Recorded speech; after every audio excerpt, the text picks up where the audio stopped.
Good morning, ladies and gentlemen. Welcome back to Game On. This is your Sports Morning Espresso Shot. I'm your host, Will from Game On. He's Cricket from sportspicks.locals.com. We're here to bring you the latest and greatest going on in the sports world. It is our final football Friday of the week, or of the week, of the year, of the season. Oh, boy. Gosh, sad times, Greg. You know, they should not have the NBA or the Olympic break and the NBA All-Star break like right after NFL ends, you know? Like they're just like yanking everything from us all at once. You know, you got to slowly rip that Band-Aid off, you know? It's poor timing for sure.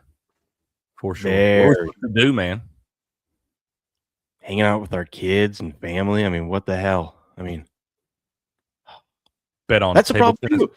It's a terrible time too, because it's like, okay, yeah, now my weekends, I got more time to go do some things, but it's the middle of winter still, you know? Like, what are you gonna do? Take them out? Yeah.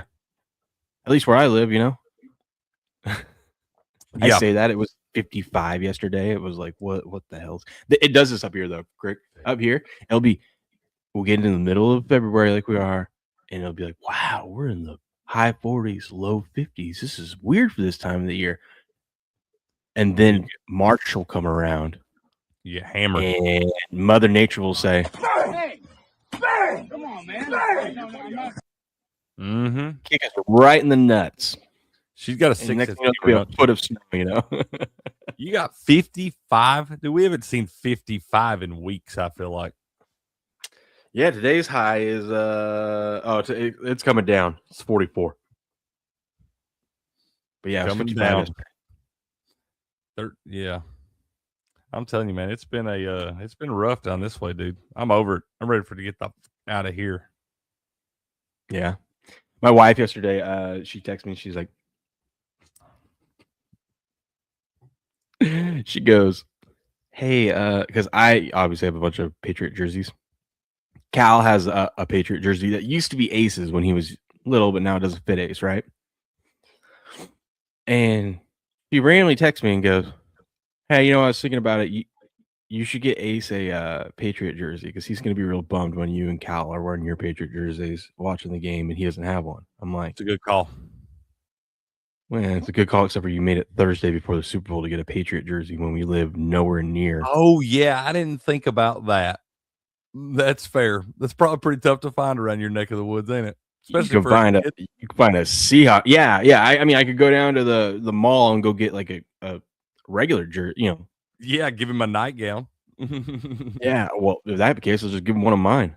That's fair. I start saying you ought to just do that anyway, man. Yeah, she goes, because if you don't, I'm going to get him a Seahawks jersey. And I just send her this. Like, no, God! No, God, please, no! No! No! No! Actual footage, man. And she doesn't know what she did. She doesn't know she put me in a panic. I couldn't find shit other than on Amazon a Patriot jersey that was like a kid's costume. It looks cheesy. It looks just it's not a real jersey. You know what I mean? Yeah. So I only had one option. What'd you do, man? There was only one jersey that was a kid size that would get here. It's gonna get here today. I had to overnight ship it. Well, let's say Ace now has the coolest jersey out of everyone here. Oh. Let me pull it up for you. I should have had this ready to go. Let me see, man. Let me see. I had to go to the NFL shop. I had to go to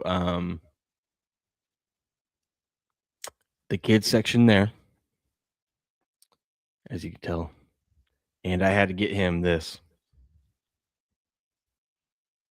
because it was the only thing that would let me ship it overnight. Dude, that's dope.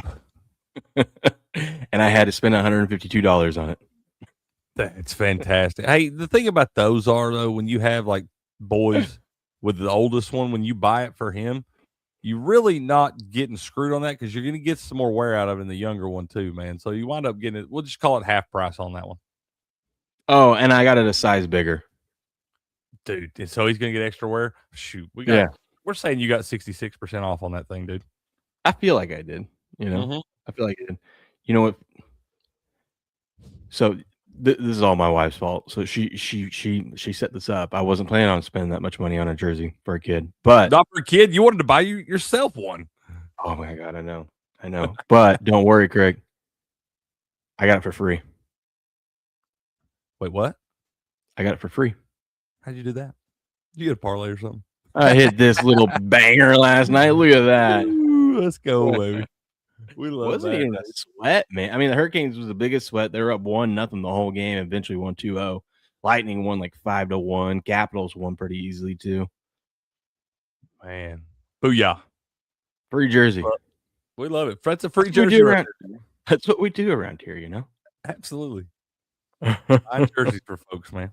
We love it. Oh yeah, I can't believe she said that. Well, it was like I was like I couldn't find anything to get it there, and I was like, man, I don't want to spend this much money on it, but I'm like, if I try to go find one at the mall and if they somehow do happen to have one, I'm going to spend the same amount of money there as I am going to overnight one here. So why waste the time? That's true, dude. Even if you went to the mall, you might actually, if you drove up your old neck of the woods a little bit, you probably find some Patriot stuff around right now just because of the Super Bowl. Maybe maybe not. I don't know. They may have all that shit. They may have got it all together and burned it in the back or something. Yeah. Who knows? Good morning, Jamie. Good morning, Grass Guy. How are we doing? Blues in the house. King Sandwich is here. Grass Guy said, I saw something earlier. Grass Guy said the last day we have to talk about the Patriot shit. He just jinxed it. You know, he just jinxed it, right? Yep, I do. Because that means now they're going to win, which means we're going to talk about them more after they win. That's I love it. Thank you, Grass Guy. Playing with fire, sir. Hopelessly persistence here. Late and go. Yeah. Yeah. Gay. That's right. That's right. Pissant's here. Good morning, sir. Who else is in the chat? I think I got everyone there. Let's go over to the YouTube side of things. Say hello to our friends over there. Good morning, Gojier. Morning, Alyssa. We have to actually get a life. Oh, yeah. Yeah. Why? Luckily, it's gonna be comments. You can see them? No, I mean I see them when you're pulling them up, but like, why don't I see them where I normally see them? I don't know. All I see is your good mornings. Oh, StreamYard does that sometimes. Okay. That means I have to keep an extra eye on this since you can't see it. Yeah. I can't see the YouTubes this morning, man. Oh, good my morning, gosh. YouTube. Look at that. Good morning. My Drake May jersey arrived last night. Let's go. That's right. That's right. Is this an ad for Cricket Wireless? No, but if they want to sponsor the show, it could be. Absolutely, they can be a sponsor, 100%. I mean, it would make sense. We have Cricket here. Yep, absolutely, the most cricket. The most cricket. Oh my goodness! How are you doing on this final football Friday? Man, I'm all right. I think dude, I've you win 3 in a row. It's called a streak. I'm on a little streak in college basketball, dude. We put together another winner last night. Now hockey and the NBA, rough night for those. It's all right. We've been crushing those. But college basketball, we're trying to turn it around, man. We won 3 days in a row. Holy moly, donut shop. You got the same one? You got that black one? That black one looks nice. I thought about getting it, but I have to stick to my rule. Don't buy shit unless we actually win the Super Bowl. Yeah, if you have never done that, you can't start now because no, I really wanted to get a hat too. When I was looking at when I got Ace's jersey, I was looking at a hat. I'm like, that looks sweet, but I was like, you know what? I could still get the hat. The hats were kind of cool. You can get a hat, but I was like, I'm gonna wait till after the Super Bowl, win or lose. They win, there'll be cooler hats. I'm guessing if they lose, those hats that are on there will probably be on sale. You know, that's the good thing is that if you don't win, you at least get the shit for cheaper than you would have. Yeah. Hey everyone, here's how we're going to start the day. We're all going to go download the Rumble wallet. Let me tell you why. Tell me about it. They can cancel your accounts, freeze your cards, decide what you're allowed to buy, say, or support.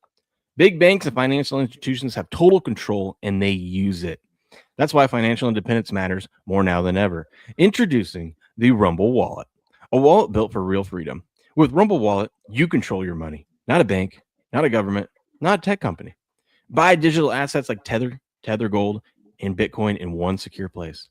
No permission, no middleman, no cancel button. And when you want to support the creators you actually believe in, like Cricket and I, you can use the Rumble Wallet app to directly tip content creators securely, instantly, and without interference. This isn't a credit line that they can shut off. It's your wallet permanently. Yours to protect your family, yours to protect your future. When the system fails, when institutions turn on their own people, financial sovereignty is the difference between security and vulnerability. Rumble Wallet isn't about politics.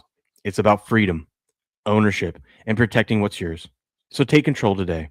Download the Rumble Wallet now and step away from the big banks for good. True ownership, true protection, true financial freedom. Booyah. Go check it out. It's pretty sweet. Leave us a tip. Just a tip. Just the tip. We had NFL honors last night, and God, we got some good clips of things. We got announced who made the Hall of Fame. We got next year's Hall of Fame list. There's some interesting things to talk about, so we'll get into that. We got to talk about the bets we won yesterday, some ones we're looking at today. Of course, we got to get into the Super Bowl bets. We got a lot to get into today, correct? A lot. Good morning, Miss Leslie. How you doing? Dude, let me before we get into sports. You talk. I'll be listening after I grab a cup of coffee, okay? Unless good. you need me to respond. You're listening so good, but I want to tell you about this the other day, man. So I was talking to the boys the other night, and sometimes they're, with math, they might need some help because we're talking on FaceTime and stuff. So the other night, my oldest son, he had a little test, and it didn't go well for him. So he was trying to look at it with me, and I was trying to show him some different things and stuff. I thought I was going to try to show him how to do some of this math. My oldest son goes to a Spanish immersion school, and every one of these word problems for math was written in Spanish. So I don't know if he doesn't know that I can't speak a lick of Spanish. Never took Spanish in high school. I've never taken a single class on learning how to speak Spanish. I can maybe count to 10 on a good day. But he had this paper, man, and every single word on this paper was written in Spanish. And then they would show you the numbers and stuff and how. And I'm like, how in the hell? I told him, I said, buddy, I'm sorry. And he's like, well, I can read it to you. And then so he starts reading it. And he actually does read. I mean, he's 11, and he actually does read the Spanish pretty good, man.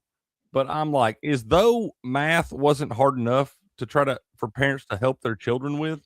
Because we know it doesn't always click. And you got to think about my situation too, like talking to them on the FaceTime and trying to get them to keep their attention and pay and me show up stuff on the camera and all that stuff. And on top of that, now I have to solve the math problems in Espanol. Wow. I have no idea how to help him. Weird. He goes to, it's like a Spanish, it's in y'all know the boys live in Minneapolis. They're up there with their mom during the school year, down with me in summertime breaks, all that stuff. But it's in Minneapolis, and I don't understand anything. Are like all of his classes like that? He's his whole school. It's like he's the only one that goes to this school. The three younger ones go to another school, but it's a Spanish immersion school or something. I guess this is bigger. But why wouldn't they have the option, especially like with math, to also have it in English? That's what I told him. I was like, buddy, can you turn that paper over and maybe it's in English on the other side? No, and he's in 5th grade now, so I guess by the time they get to 5th grade, you're supposed to know enough Spanish to be able to do all of your subjects in Spanish. I don't know if they know this, but like we live in America, and that's an American school.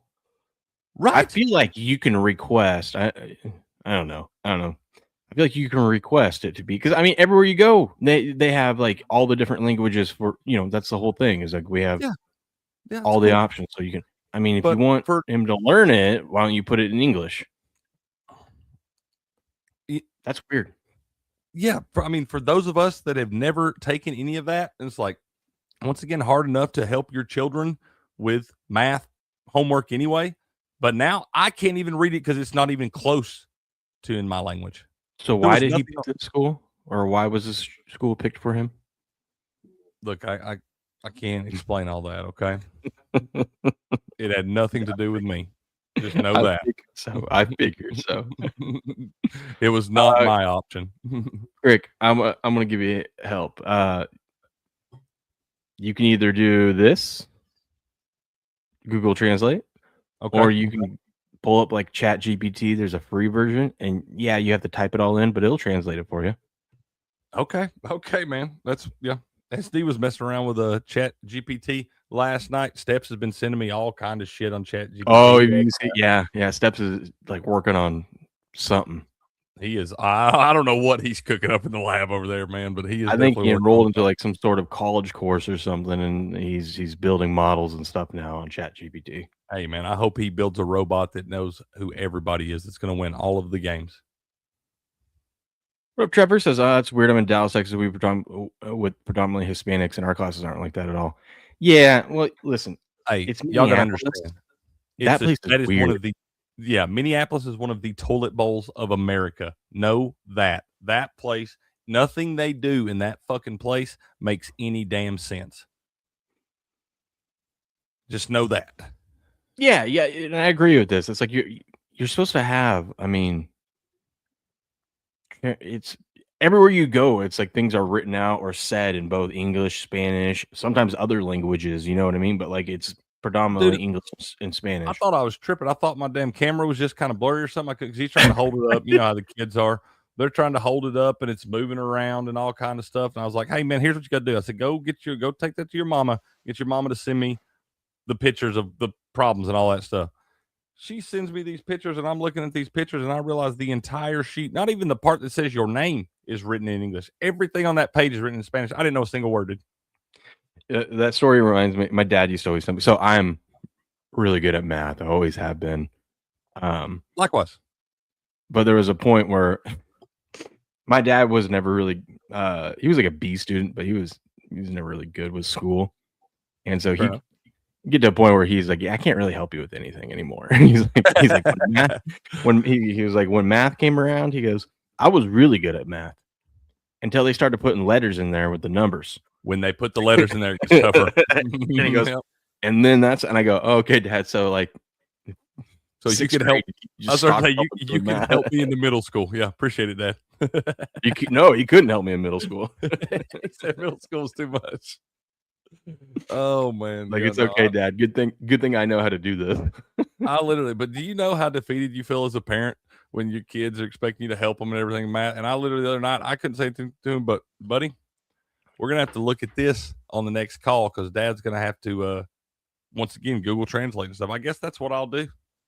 Yeah. It's gonna be kind of hard to take a photo. Well, I guess they could send you a photo of it so it's clear. But yeah, you get a photo of it and then throw it into Chat GPT and it'll translate so you don't have to type it all out. Hell, they'll probably do the problem for you so then you can figure out how to do it. God, that'd be cool. I'll be like, do this and show me how to show my work. Yeah, you're really smart. I like it. It. Oh yeah, that's kind of dumb. I didn't know what to say, man. He was sitting there and I was like, is this seriously all written in Spanish? And he was like, yeah, like it was just normal. And I was like, buddy, I'm sorry, but I think you're overestimating Dad's skills here. Oh, look at this. Shout out to Cameron. Let's go, baby. When the just in case favorites parlay clears, you know you had a bad night. Took this one early. Also tailed Game On's picks and his 3 favorites. Had a baby. Good job. Man. Well, let's go. I was on the wrong side of a few of those. I decided to get stubborn and die on that hill. Yeah, he followed the Olympic rule, the minus 130 favorites. Look at this though, dude. A little 10-1 banger. Man. This is the one where you feel like you would have wish you put more on it, you know? And I'll tell you how good that guy is, man. He even avoided the one because I did have one win last night. There was a plus money dog, and it was the Pittsburgh Penguins. So he even found a way to fade that one, man. God, yeah, what a savage. Pissing excellence. Mm-hmm. We love it, dude. Shut the camera. Glad we could help out a little bit. Now we have Now we have hockey on break. Let's start. God, we got a lot to get to. We'll do it, man. We ain't got to be in no hurry. We will. I got to pull up a second screen because we're going to have to go back and forth on this shit because I started retweeting shit and not in order. So I'm all over the place. I'm just now seeing all this news this morning. I didn't realize you said it a minute ago, but I didn't realize all this stuff was announced last night. What? I just didn't pay no attention to it, man. Well, let's start with the coach of the year. We had NFL honors last night, and our coach of the year is Coach Vrabel. Congratulations, Coach. Josh McDaniels also won Assistant Coach of the Year. And the Patriots just collecting hardware last night. Man, building trophy cases. Yeah, let's listen. I'll probably have to pause this a little bit, but we'll play some of it. First to all the amazing award winners tonight. You're the reason that our game is so special. It's an honor to be recognized amongst the great coaches of our league, especially. Gonna have to pause it. Sorry, this is annoying. I was saying, I don't think they'll hit me for it. It was on, yeah, but it was on like live TV, so usually they're fine. Kyle and Liam, Ben, and of course Mike. Ultimately, my name will go on this award, but this award belongs to a building. It belongs to a staff, and ultimately, it belongs to the men in the locker room who believe. What a coach! Now you see why Max Crosby wants to play for this guy, huh? I'm here he for knew it. He was coach of the year. Mm-hmm. He knew it. Yeah, I'm here for it. What? It's Mike McDonald year, botheads. Good morning. The Seattle Seahawks will kick some butt and win. Gosh, that's what everyone says. We'll see. When they couldn't always see it, and also bought in when it wasn't easy. I appreciate that and everything they do. We did this together, and I'll always be thankful and grateful to be your coach. I'd like to thank Robert and Jonathan Kraft and everybody. Okay, he just goes on and thanks all these people and whatnot. But congratulations, Coach. Yeah, hell yeah, you did it. I think year it was one, man. Year one. It was a tough field this year too, man. Like you said, Liam Cohen, I think, got second. You could have argued for Dave Canales at Carolina, what he was able to do. He wasn't even a finalist, dude. Man. You got Coach McDonald, who's also in the Super Bowl. You got Ben Johnson. There was and then Kyle Shanahan, of course, too. Deserves it. Deserves to be recognized up there. I think I had a list of the voting. Where was it? Yeah. Coach of the year, Mike Vrabel got 19 votes. Liam Cohen was right behind him with 16. Mike McDonald 8. Kyle Shanahan 6, and Ben Johnson 1. It was a tough year, dude. Man, I feel like Ben Johnson should get a little bit more respect than that. Yeah, I know, right? One vote. But listen to this. Just watch this, Crick. Tell me what you notice. This is the gal announcing who won Coach of the Year, okay? She don't know how to say his name, does she? 25 AP Coach of the Year is Mike Vrabel. Oh, my God. I knew that was going to happen. Mike Vrabel. God, she was so into it, too. She was all about it, dude. Are you kidding me, man? How in the hell do these people that are going up there to announce? They can't say Vrabel. Like, yeah, Mike Vrabel. And then where is the A in between the V and the R there? Dude, I don't know. But then this happens. So that was the first mess up. And then watch this. Because obviously Coach isn't there. That's why he had to do a pre-recorded, or he had to do a recorded thing and whatnot.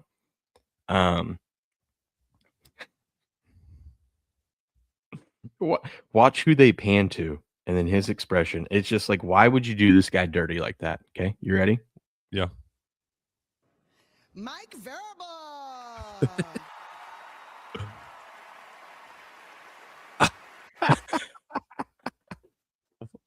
Why would you do Kyle Shanahan dirty like that, man? Yeah, man. Why is that first one you painted? There's a bunch of people in there, man. Yeah, look at him. He's like crying right there. Yeah, he's not happy. He's probably also thinking this lady is an idiot. Probably, yeah. But That why would would be you my do? thought. Look, those people back behind, like you said, people like this. That one guy like there, he is mean mugging. The other guy is laughing, telling his wife how bad she just screwed up his name. But you could go on to anyone else. I mean, Kyle Anybody in that Shanahan entire room. already kind of looks pissed off all the time. You know what I mean? Like, Yeah, he does always kind of look upset. Yeah. He's like, I got to be at this stupid thing. oh, Verbal is busy preparing. she said it wrong He said it again. twice, dude. How in the hell can you not, before these people got there and announced it, make sure they know how to say the names at the NFL award ceremony, dude? Come You have on. one job. You have one job. One job, dude. We should have had someone else come out and say it. She should have picked a different name, like a different award. Yeah. Matthew Stafford, right? That one, a little bit easier. She's like that kid that plays like high school sports with you that ain't no good, but they try, man. She gave full effort into saying Mike Variable there. She's a hustler. Read this. Talking about math, and she comes in with variable. Yeah, yeah, man. That might have been how they spelled it in Spanish the other night. Oh gosh, That's unbelievable, dude. Come on. You got some tickle bitties and you don't know how to swing? Well, I'm here to help you. Next, you want to tuck your right arm and lay your left arm on top of that mommy milker. Bombs away. bombs away indeed. We had the Hall of Fame announced. We'll get to the winners in a second. I'm doing this kind of out of order, but they released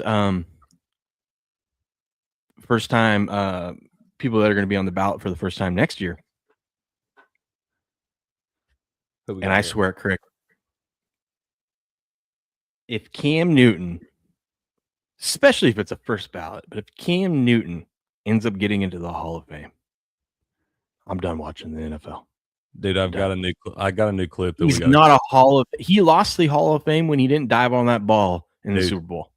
On Bro Science the other day with Beardo and Blaine. We got to talk about this. They were telling me because apparently there's an interview out there somewhere, and I have to find it to be able to clip this. But you got some lady on there. He's doing his podcast. There's some lady on there, and she's about half lit, man, drinking her some wine and stuff. But she winds up asking him, like, what happened, Cam? What happened? And he's all serious and shit, and he just goes, I was scared. And I think we need to clip that for every time we don't make a play on a big bet that comes through. We can just play, I was scared.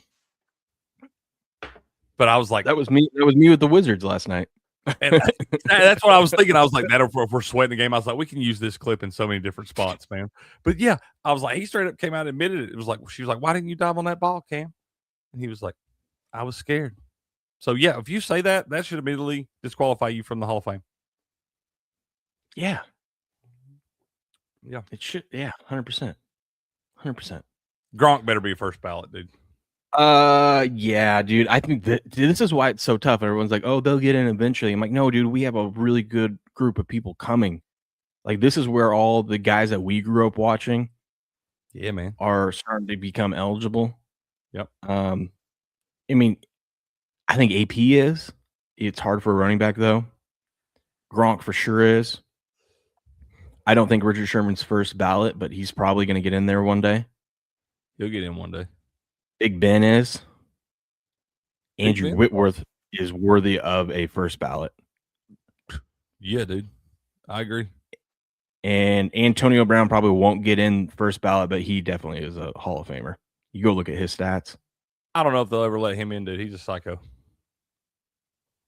You've seen it reflect on that in the past with certain things you do off the field and being a jackass because they don't want that in there, man. They don't want your stain on that stuff. So I don't know if he ever gets in. But I think he eventually will. I mean, I don't know. I could totally see him rubbing people the wrong way. Yeah, but you got to remember the Steelers fan base is huge, and you're going to start pissing off fans if you don't let him in. You know what I mean? You'll get away with it for a few years by putting Big Ben in there, but then at some point. Yeah, dude. Good morning, Amish. There's a couple more of y'all that showed up. Ghost, Deninja, good to see y'all, man. But this year, what's up? He said Antonio Brown won't get in. I said, I hope he never does.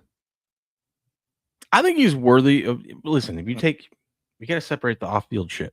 Well, I guess he technically did one thing. Well, while he walked off the field, he quit on my team. Fuck that guy. Well, that's fair. That is fair. But his stats and what he did. I mean, he's like in the top 5 in some categories. Yeah, that's fine and dandy. He's a quitter. The Hall of Fame doesn't deserve to have quitters in it. And but the game gave him CTE. That's not his fault that the game did that to him. Vontez Burfict gave him CTE. That's what I'm saying. You can't blame him. Whatever. I am. He quit on my team. He's the only player I've ever seen walk off in the middle of a game. I know people have retired at halftime and shit, but they kept their ass in the locker room. This motherfucker walked off in the middle of the game. Fuck that guy. Well, here's who got in this year.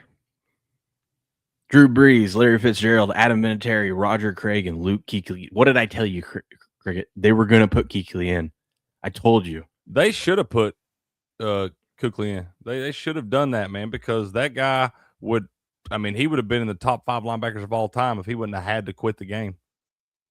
Yeah, I knew that. Everyone's like, well, he had too short of a career. And I'm like, well, there's going to be that sympathy vote because he decided to do the healthy thing because it was becoming too much. And he quit when we were pretty much at the peak of the whole CTE concussion stuff, right? And that's why he had to quit.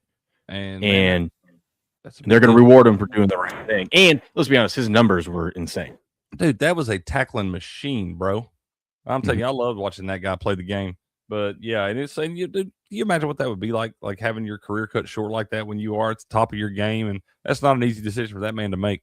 And I'm telling you, Luke Kuechly would have been a top 5 linebacker all time if he would have been able to continue playing. I definitely think he belongs in the Hall of Fame. I'm most happy for Adam Vinatieri.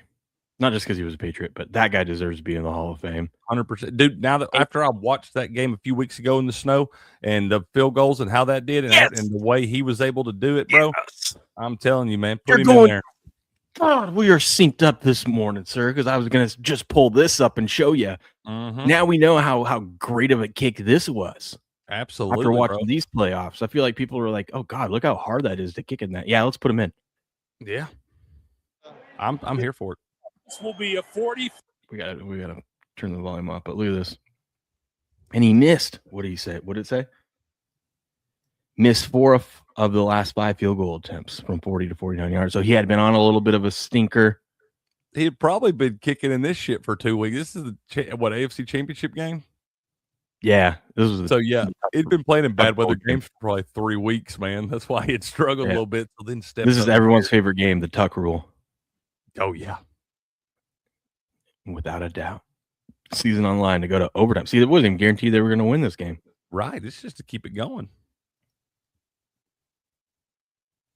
Boom, dude. Bang! In a blizzard, bro. Yeah. I'm just saying. Adam Vinatieri belongs in the Hall for sure. My opinion. Greatest kicker of all time. Oh, whoops. That's not the right one. Drew Brees. Yeah, man. Listen, it's a good class. Everyone's got Tom worried about not making it on first ballot. If Drew Brees gets in, Tom, you have nothing to worry about. I don't know. Everybody loves Drew Brees. Yeah. Okay. Good guy. Won 1 Super Bowl. Didn't really do much else. Threw a bunch of yards. Okay. But I mean, really, when you look at his stats and stuff like that, because I believe this is he made it. What? This is his first ballot, right? I believe so. Yeah.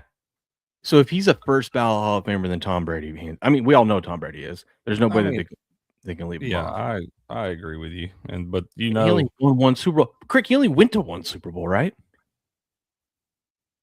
I think so. I don't think the Saints never went back. They had that weird shit happen with the Rams that year, the pass interference that was not.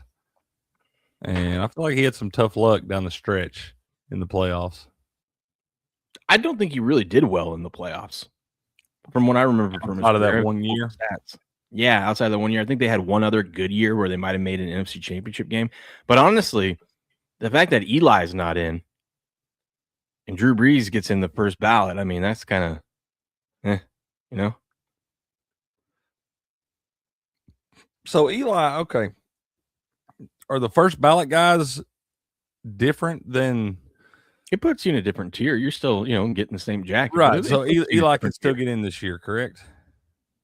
No, so he's been No. on the ballot twice, and he didn't get in this year. He'll probably get in next year. Eli belongs in the Hall of Fame. Yeah. And I'm a Patriot fan. And here's why. To That's tell why he this belongs in the history, Hall of to Fame. tell the story of the NFL, you cannot tell the story of the NFL without talking about those two Super Bowls because of how big of a impact they had on the game. I agree, dude. Especially that first one, obviously. I agree. Defeating the undefeated Patriots. When you didn't have a chance. Yeah. Yep. No, I'm here for it. I think Eli belongs in there too. I can understand, I guess, them not putting Eli in on the first ballot. I can't believe he didn't get in this year. That's already done. But I can understand, I guess, not first ballot because, I mean, outside of those, I know he had a great career and he's a Manning and all that stuff. But even those two teams, I have no even those- problem with him not being first ballot. I don't think he's first ballot, but I think he's in. I think he's in too. But even those two teams that won the Super Bowl were like 9-7 that year. So it's not like they were just world beaters or nothing. Yeah, and those were like the only two times he made the playoffs. And he was 500, but like pretty sure. But you do got 2 trophies and you beat Tom to do it. Yeah. So this guy was really sweating out the awards last night. Look at this lick. Oh my This God. guy put $474 on this. He had BJ Edgecombe to go under his points one night. Then he had Mendoza win the Heisman. Myles Garrett, Defensive Player of the Year. He must have bet this early because, I mean, Myles Garrett wasn't at plus 145 for long. No, this had to be probably like late October or something. Yeah. Then he had Matthew Stafford to win the MVP and Mike Vrabel to win Coach of the Year. That dude. What a savage, man. $48,000. And just randomly throws a VJ Edgecombe under in there. That must have been the play he liked that day and decided, you know what? Let's parlay it with some futures. Let's parlay it with all this crazy shit. And then he hit that thing. Golly, dude. One time. Just one time. This is crazy. So Larry Fitzgerald gets in. Definitely worthy. He's a Hall of Famer, of course. He finished his 17-year career with more tackles, 41, than drop passes, 29. I saw that stat it's probably been months ago now, but I saw that, and that absolutely blows my mind. It just shows that stat is not only crazy that in 17 years he only dropped 29 passes, but the fact that he had a tackle 41 times just shows you the quality of quarterbacks he was playing. Yeah, it makes it even more impressive because he's playing with some bums. And yeah, this is funny. That is an insane stat, though, dude. And your MVP last night was Matthew Stafford. Congratulations. He went up on stage with his daughters. It was really cute. Did you see what he announced up there? He says he'll be back, hey? He's going to be back. That's how he told the world he was going to be back next season. I mean, hell, you can't blame him, man. What was it? Didn't Aaron Rodgers win a MVP at 38? Yeah. He won back-to-back, 37-38. 37 and 38. So, yeah, I mean. He almost won it at 39, too, but they're like, they're not going to give it to him 3 years in a row. Right. But yeah, man. If you can still play at the level he played at this year, and you've got a bunch of young weapons and things like that, I mean, hell, why go walk away now? He can still throw. It ain't like Drew Brees, man. We just talked about Drew Brees. Drew Brees' last season was so hard to watch. Peyton Manning's last season was so hard to watch. But clearly Matthew Stafford can still throw the football out there. So keep going, big dog. And, everybody was making fun of me for betting that we were going to have co-winners this year. How 100. I bet co-winners. Look at that. Matthew Stafford 24, Drake May 23. 23. Oh my God, dude. Oh, so you couldn't even have. Oh wait, I guess you could have. There was 3 other picks. Yeah, I guess you could have. Who were the other 2 votes? Josh Allen got 2, which I'm fine with. Because I mean, I understand why some people might think that Josh Allen was a MVP. I'm surprised Christian McCaffrey didn't get any because that guy. Josh Allen's always an MVP candidate. Yeah, I don't think he deserved to win it this year, but I'm not mad at anyone for Right. They're the reason why the Bills got to where they were. Straight up, somebody that didn't want to pick between Drake May and Matthew Stafford, they're like, I'm just going to give it to Josh Allen because I know he don't have a chance to win it this year. I'm not mad at it. The one that everyone's upset about is Justin Herbert got 1 vote. Why? We don't know. I saw one guy make the argument that because he was playing behind a busted up offensive line and they ended up, going to the playoffs and whatnot. Oh no, that person should have their vote taken away. They shouldn't. I also heard another theory that whoever the voter was thought he was voting for Stafford. He just saw LA and thought it was the Rams, not the Chargers, and picked the wrong guy. Yeah, that's what he did. He picked the wrong LA quarterback, 100%. Well, because Herbert wasn't even a finalist. That's what I was thinking, dude. I was like, how did he even get a vote? I haven't heard that name mentioned for MVP yet until today. It could have just been an LA rider too that covers the Chargers, just a biased vote. Maybe he just didn't want to vote for Stafford, but he thought Stafford should win it, but he didn't want to give an extra vote. That close, Crick. Dude, that close to hit my 100-1. You almost banked that thing. And the more it drug on, I was like, shit, that's a real possibility, man. And you know what? I shouldn't be surprised, but I was surprised last night how many people were bitching and complaining that Drake May lost. And I go, well, that just supports my theory of that. It was a good bet. You should be happy about this. He's going to have a little extra chip on his shoulder come Sunday. Yeah, listen, I'm a Patriots fan. I still think Matthew Stafford was deserving of it, right? I thought he was the MVP. As much as season Drake May had. I understand the arguments for both sides. But I do think Stafford was the winner. But there was a lot of people heated, especially when they saw that Justin Herbert got 1 vote. Yeah, I can't believe Justin Herbert got a vote. What y'all asking down there, chat? My bad. Let me see what y'all are saying. It says, this guy says, whoever gave Justin Herbert a first place vote should probably have their voting rights revoked. Look at this. The only thing that Herbert led in was rushing yards and rushing yards per attempt. Compared to the other two. One more time. I was trying to read their comment. What did you say? This guy said that whoever voted for Herbert should have their vote revoked. The only thing that he led in compared to Drake May and Matthew Stafford was rushing yards and rushing yards per attempt. Matthew Stafford had 1 rushing yard all season. Yeah, that guy doesn't move, dude. He moves in the pocket, but it doesn't even matter, bro. How do you not have somebody get after you and you just have to just go one time, 1 yard in? I mean he threw 1,000 less yards than Stafford did.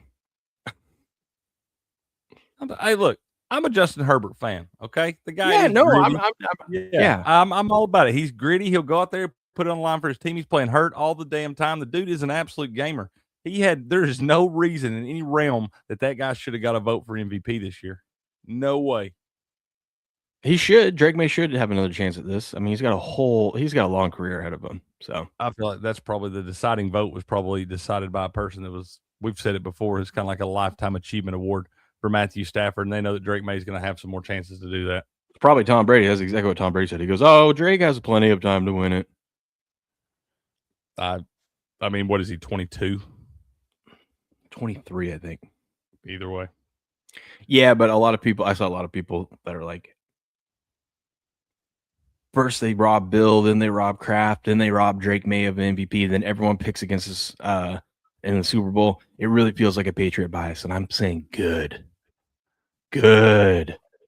I'm here for it. Let them doubt us, because guess what? You know what they can't do? They can't stop us on Sunday. Only we can stop ourselves. True. It's true. It's true. Hey, the Ninja, if you're asking me, I think you're saying you won some tickets to the game. You got complimentary Columbus Blue Jacket tickets for taking a survey, but I got to pick a game versus Kings, Rangers, Hurricanes, Panthers, Predators. What do y'all think? I would take the Panthers, bro. Go watch the champs till they ain't. If you got a chance to go watch the Panthers play, but hey, if you do that, Ninja, you got to get me one of these game pucks. They're like $9.99 or something. I'll send you the money for it and everything. But if you go to that game, I want y'all to do that. I've told y'all, go to the hockey games, get me one of them game pucks. They're $9.99. Got the teams on it, got the date. I'll send y'all the money, but I'm gonna build a wall with those damn things, dude. But I'd go to the Panthers game. Look at Miss Leslie with some advice for him. God, she knows. Parking Mill Avenue Garage is the easiest to get out after the game. Trust me. Okay, fair enough. Neil Avenue Garage. Don't forget that, Ninja. That's the spot. I freaking love hockey. I'm so bummed. I mean, I know we're going to get Olympic hockey and everything else, man, but I am so bummed the NHL is on a break for like 3 weeks. I know. It's going to be a bummer. I agree with Hot Fots. Good morning, Hot Fots. He says they need an LVP, least valuable player award to, and shame the shittiest of players. I nominate Geno. No, because then Smith. we'd have to talk about Shadur Sanders again. No. Let me think about this for a minute. Who was the biggest bum of the year? Man, if you want to talk about as far as like projected stats go compared to what they did last year or whatever, you could totally put Saquon Barkley on that list. Biggest letdown? Yeah, it would be. I couldn't say least valuable player, but yeah, biggest letdown compared to what they were expected to do. Saquon would have to be on that list. One of the bigger awards last night, Bobby Wagner won Walter Payton Man of the Year. Congratulations. Hey, man, good. That's good for him. That's kind of a lifetime type achievement award, too.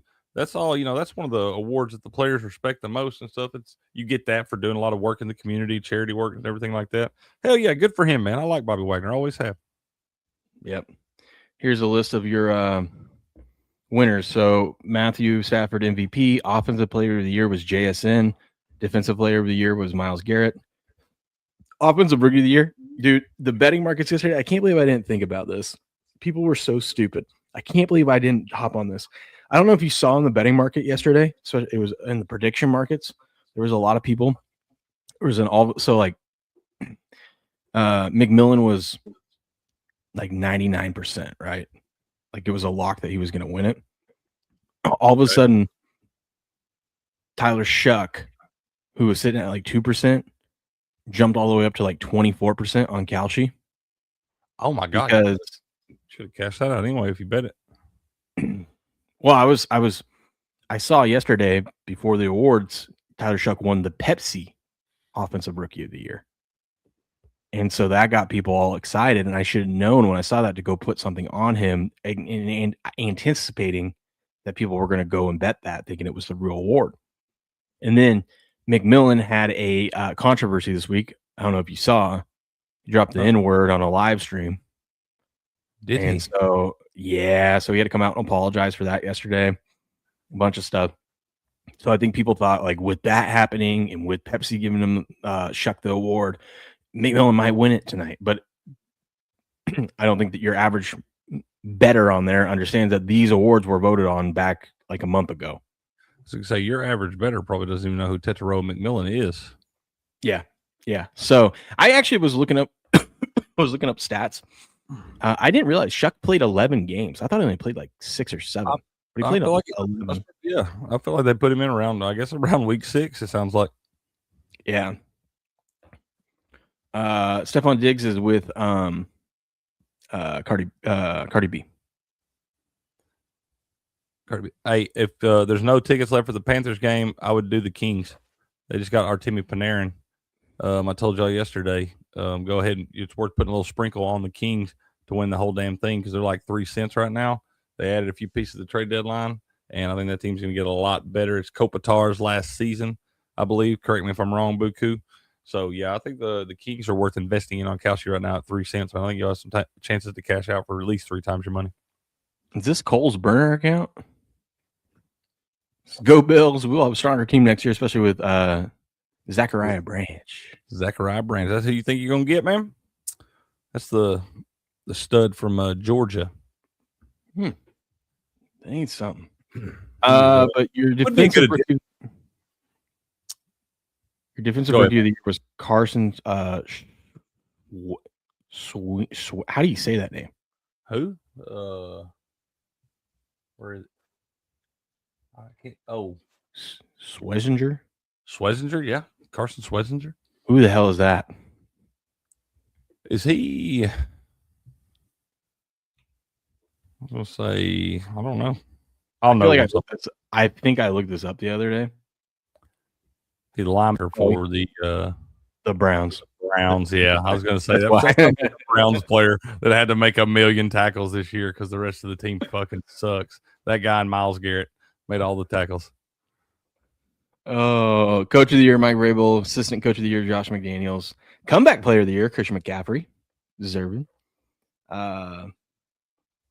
What's POY? Punter of the year, maybe? Is it Crawshaw? Joe Thuney. Oh, I don't know what player. I don't know what POY, whatever it is. Joe Thuney is a guard for the Patriots. So let's see. I don't know. Let's see. Oh, yeah, that's stupid. It's offensive player of the year. It's a what? No, it's not. POY? No, because the offensive player of the year was JSN. It is the Associated Press Offensive Player of the Year, the OPO and That's OPOY, which was JSN. And DPOY, it says. Here's what we'll do. Yeah, that's what is POI. What award did Joe Thuney win last night? It says other organizations like the Pro Football Writers of America also issue their own Player of the Year honors. So I guess maybe it's just It's Protector of the Year. That makes more sense. Protector of the Year. Okay. And he why couldn't they he plays for the Bears right now. I was like, yeah, he's not on the Patriots anymore. Why couldn't they just they pulled up a Patriot photo of him? That's why I was like, Thuney's not on our team anymore. But Protector of the Year. Why can't we just call that the LOY or the OLOY? The offensive lineman of the year. Big Man of the Year. That works too, man. POY. Yeah. That's weird. Because it seems like Player of the Year, you know? It's immediately what I thought. I was like, maybe punter, list the position. I don't know. That's why I was asking who won it, because I was like, the punter of the year should have been that guy from Denver. Protector of the Year, it's a new award. Oh, okay. Gotcha. Well, that makes me feel better then. At least we're not completely dumbasses. I hope you guys are good next year, because it's going to feel that much sweeter when my Patriots whoop up on you. King Ultimate Force. Glad to see you in this morning. Okay. And then your Walter Payton year, Man of the Year was Bobby Wagner. So I don't have a problem with any of these. I don't feel like anyone got robbed. Some people will say Drake May did, but I don't feel like I ever really have a problem with these awards. Most of the time, the guys that win them are deserving. You make an argument for all of them. Maybe the guy that I want to win doesn't always win, but I don't feel like I can ever argue with any of these. Yeah. What else did I have for you for this?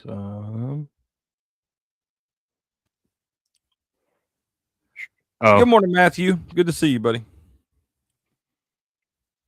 Patriots wide receiver Kayshon Boutte revealed that he's planning on starting a foundation to help with awareness for gambling addiction. Oh, God. I'm glad that's the gif you put on there. It's what it deserves. Robert Kraft revealed that the NFL is trying to make every team play in an international game. That's the goal eventually. So you'll play one international game a year. Next year, we have the Rams and Niners are going to play in Melbourne, Australia. First time the NFL's been in Australia. Down under, baby. Go, dude. That's cool. Hell yeah, I love it. Grow the game, man. Get it everywhere. Yeah, I'm fine with it, but I feel like this could be potentially the first and last time the NFL goes there, because all it takes is one kangaroo or some poisonous snake to bite one of the players or knock a player out. Box jellyfish. Somebody's throwing arm. Matthew Stafford's throwing arm gets bit off by a great white shark. like 8 of the 10 deadliest animals on the planet live in fucking Australia, man.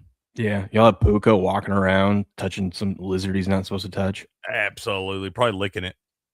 Kangaroo comes up and knocks out Brock Purdy. It wouldn't be hard to do.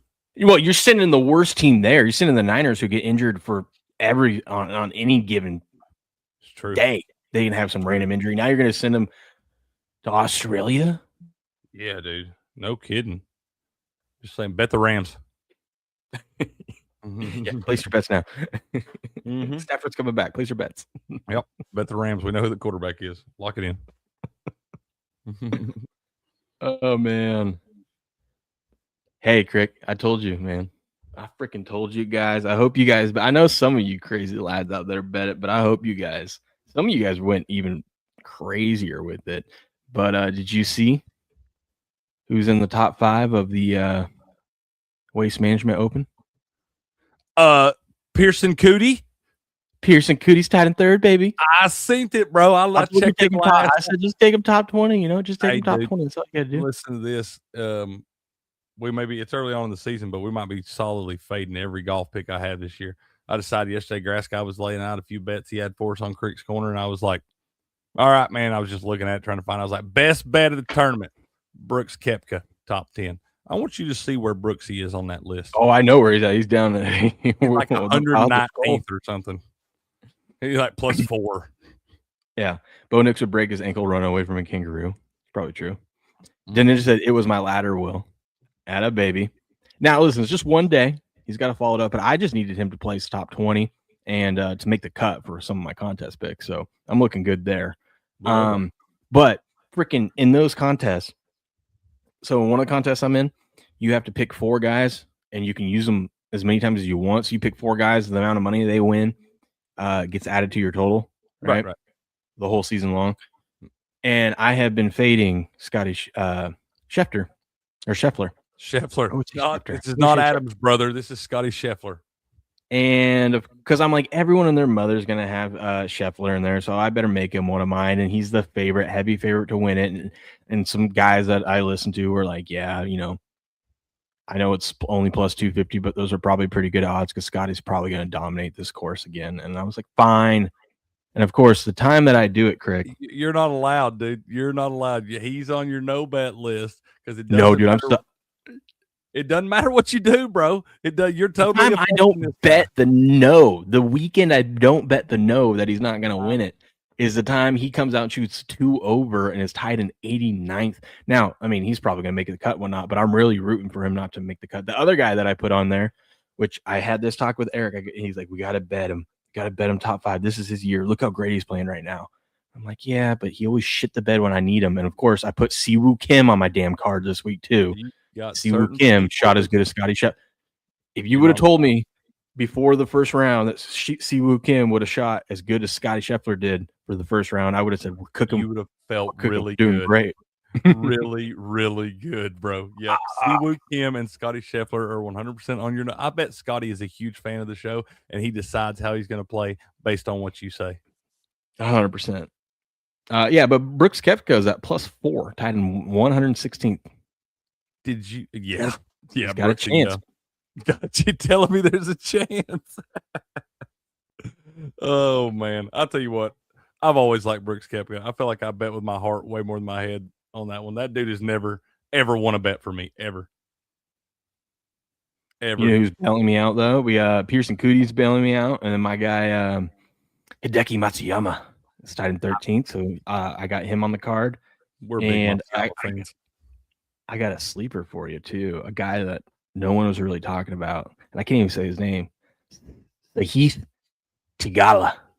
I just need this guy to top. I got plus money on this guy to top 40. I think you actually said his name right, man.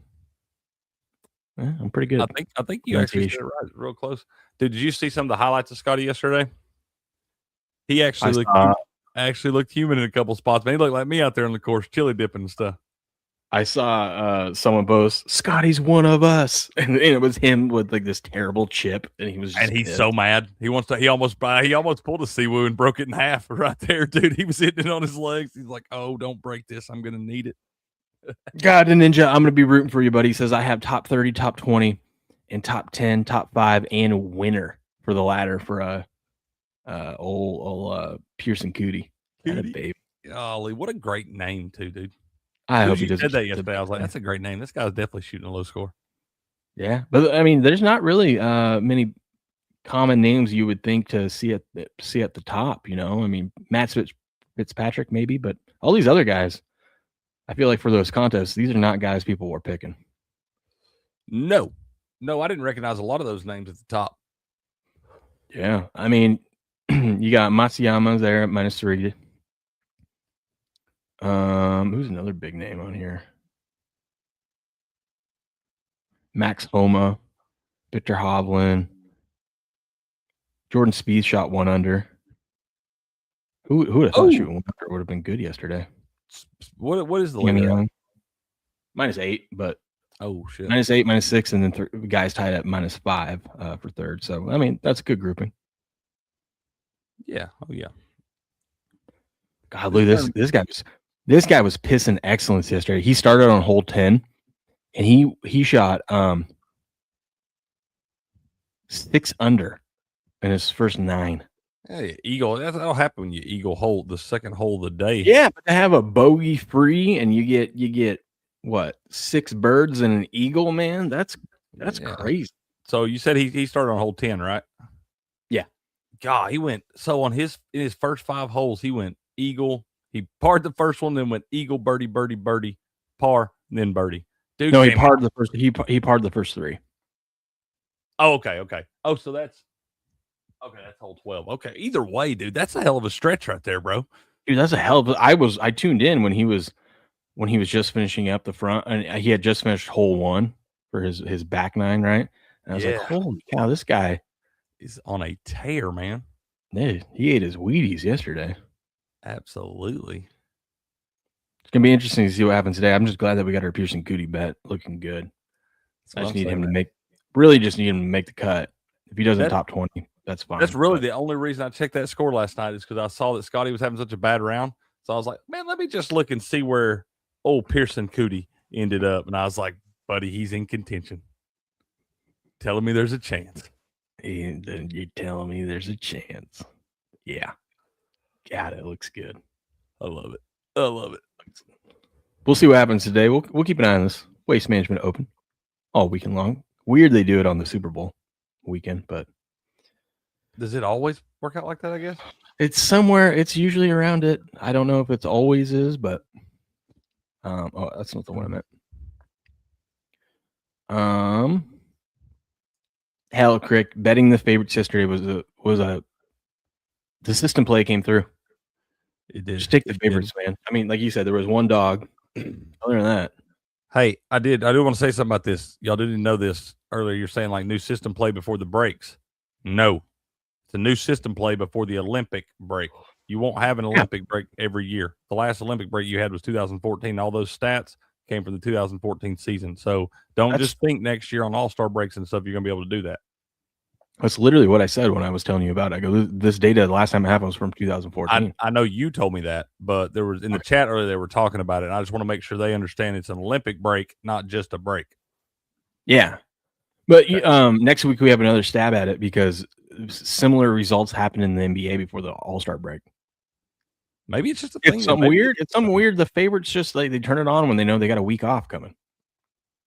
Yeah. I don't know. I mean, it worked out. It came through the last 2 days. It came. I don't remember what the exact percentages was, but it was real close to whatever you said it was in the beginning. We had 2 losers the day before, but one of those I think we don't count because I didn't realize it wasn't that team's last game. You're supposed to do it with their last game. But whatever. You give it 2 losers. We had 1 loser yesterday. Other than that, all the other ones won. So, I mean, you're still looking at a good percentage, 75%. Yeah. Talk about these games for a minute. I'll be right back. Okay. We did find one winner on the outside. I was not on the little minus 130 favorite. Y'all know I don't like to lay that juice on that stuff, but hell, looks like you could have took most of them on the puck line and really got you some good value in those spots. I know the Penguins, they were the only one that came through for me last night. They was Adam, a small dog plus 105. I only put a unit on the dumbass cricket. And I believe the Sabres, I believe they were favored. I think that one might have been around -110 both ways on that one either way. But then the Hurricanes were definitely one of those spots. I think the Senators wound up flipping to one of those spots. Actually, they might have already been there yesterday morning when we were looking at it. So they came through. I know the Lightning, I was on the damn other end of that one. I had the Panthers. I knew I was in trouble on that one because the line came down yesterday and I bet it at +154 because it already come way down against the money. And I bet it then and it moved back out before puck off. And then it got back out like +180. And I was like, oh no, I am in trouble in that one. Yep. That's the only one game went over in the hockey. Maybe we need to look at the totals. I have not been doing well on totals in hockey. I've really kind of been leaving them alone. Oh, Buku had pinned Sabres. Both teams to score first period. Winner, 3-unit play, man. Let's go. A little 2-1 after the first. Good find, Buku.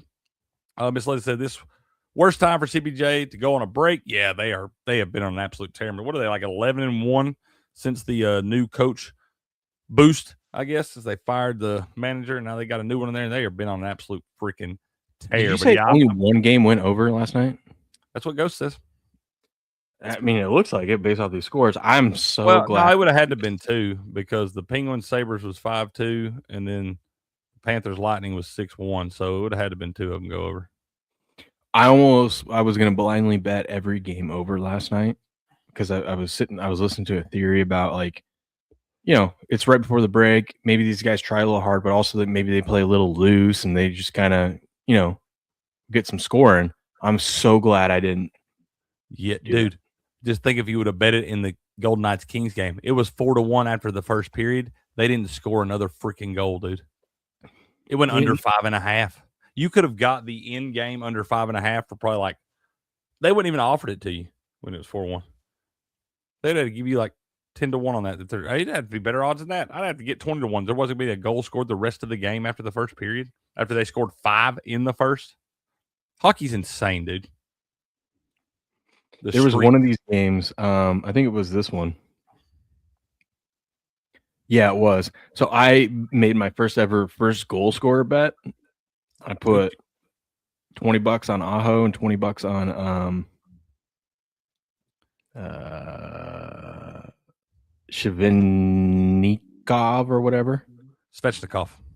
Yeah, and but I was looking at it. No, I didn't put Shivnikov. I put Aho and however you say his name. I like having you say the hockey names. This is fun. So I was looking, he's their number 1 scorer. There was whoever the number 2 scorer was. When I was looking at it before I placed a bet, I go, you know what? I should go with the number 3 scorer. Dude, and put it all on that guy. But I go, nah, I'm just going to take the top 2 guys. Screw it. And I took the top 2 guys.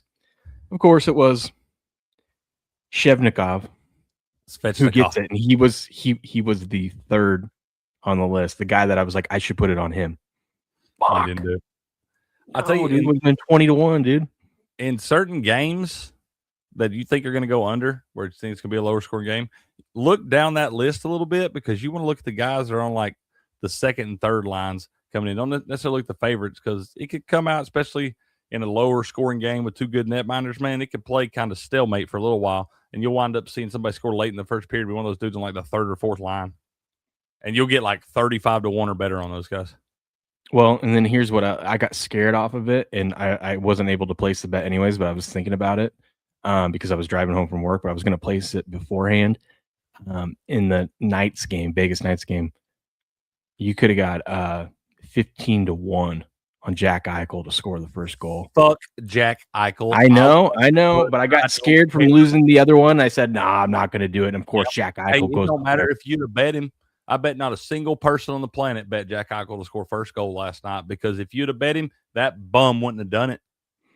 Well, I was even thinking about because I was going through his game logs and I'm like, games that they've won over the last 15 games because the Knights went on like a 5-game losing streak before they won these last 2. And I went through like looking at the ones that they won. Jack Eichel had scored the first goal in like all those games, and I'm like, they're heavy favorites or not heavy. They're favorites tonight. I'm like, you know what? He scored the first goal last night. Who says he can't do it again tonight? And I didn't do it, but I was going to bet him at almost 2-1 that he would score a goal. I almost placed that bet too, man. You should probably bet that We guy. need the that rest of the way. clip of where I got scared. He was leading the NHL in points for a while, and I have talked. He's probably a huge fan of the show because I have talked so much shit about that guy for almost an entire year now, and he has absolutely been on a freaking tear. But I promise you, I could bet him the next time he plays, and that motherfucker wouldn't lace up his ice skates. Make sure Will doesn't host the NHL award show. The winner is cuts nuts off. Yeah, it's fun. It's kind of like Will naming the starting pitchers in baseball, man. Oh God, bro, that's coming up here soon too. It's not long. Oh, if you guys want a good laugh, tune in during baseball season when we go over the lines for the games, and I have to pronounce pitchers' names. Mm-hmm. It's fantastic. Worth the price of admission. You say Kikuchi, I say Kikuchi. We all say Kikuchi. We all say Kikuchi. Yeah, I'm gonna get into this. Dude, you can get really good value on some of these first goal scorers. Dude, they are. They're all like 15 to 20 to 1. I start to say at least, even on the nights where you're going to have one that expect a lot of goals, like at the least you're going to get 10 to 1 on the favorites. Yeah, it's crazy. And it's not like I don't know, I'll have to dabble with it, but not that it's not that rare to see the main guy score the first goal for their team or whatever. But like I said, you can find some gems on those, like the third score, like the third leading goal scorer or whatever, Mm-hmm. I just didn't. I don't know the positions that well enough. I gotta study that up to understand like who actually, like the wing or the centers or whatever, who has a better chance of actually scoring a goal. Buku's Like, really are good. these odds correct? He's really good at finding all that shit, man. He'll dive in and be throwing some stats at me and stuff. I'm like, why would you even think to look at that? But he is really good at that. Yeah. Jamie said, hope the MLB is not hit with an influx of Polish pitchers. Will might not pronounce a vowel again, dude. Ever. Here we are making fun of that lady for mispronouncing Brable. Yeah. And then we got you up here. Shkopetnikov. Mine was a little tougher. And also, I didn't know I was going to say that name. She knew all night she was going to say Brable. That's true. Okay. Okay. In your defense, that when you were put on the spot and she had all night to prepare for that. Yeah. Mike Bearable. Mike Bearable. It's like the Philly mayor spelling Eagles, man. Eagles. Mm-hmm. I will give her credit though. She said it with confidence, and she said it twice with confidence. I mean, if you're gonna bluff, you gotta act like you believe it. If you don't believe it, why should anybody else? Dude, I am so mad at myself. Talk about scared bets. You know how I've been loving to move the line and take the dog and move the line or take the dog outright in the NBA lately because we've had such up and down. Like when you see an upset, it's not a close upset, it's a blowout the other way, right? I kid you not, Crick, the only game I was looking at in the NBA, I didn't end up betting anything, but I was looking at the Wizards Pistons. Pistons were like 13.5 point favorites. I was thinking about taking Wizards money line. I feel like there's a freaking double-digit dog like that wins the NBA every night. That's what I'm saying. That's why, every night. You just I did place a bet, by the way, dude. I placed a couple bets. I want to share with you. Steps gonna be mad because I haven't texted him this yet, but that's why I got tuned into the show. Because he's like, every time you place futures bets on Kalshi, you gotta let me know. I'm like, okay, dude. Okay, dude. For sure. I will. Tell him we got a morning show every day. Yeah, I know. I'm like, hey, I said on the show. I placed one. NBA MVP. Oh, Shea got hurt, so he's out until after the All-Star break. So it's awesome. Well, I bet I was looking at the market, and I've been doing pretty good at it. I mean, I eked out a little bit of profit on a couple guys. Like you can see, I mean, $8 only, but I've been dabbling into it. I eked out a little profit on Kate Cunningham. I took Luka, just 100 shares for now. I was just kind of seeing now it dropped down, so I'm going to probably take him some more. But if you go look at Luka, because he's the second favorite. Now, Shea's not going to miss. Shea's going to Shea can miss like I think 16 games No, he can miss 15 more games to still qualify. So Shea's played in almost every game this year. So it would have to be a catastrophic injury for him not to qualify. But I was looking at the Lakers. It's just like an abdominal strain. Yeah, I mean he's only going to miss a couple games. I guess Luka must have got hurt last night or something like that. What happened to Luka? Maybe that's why we're getting better odds on him. But I was looking. Look at when you compare Luka and you compare SGA. Luka is leading in all the categories. He's first in points, second in assists in the league, and then 25th in rebounds. But I mean, he's not really expected to get rebounds. 71st in field goal percentage. But I mean, he's leading in points and assists. Hammy.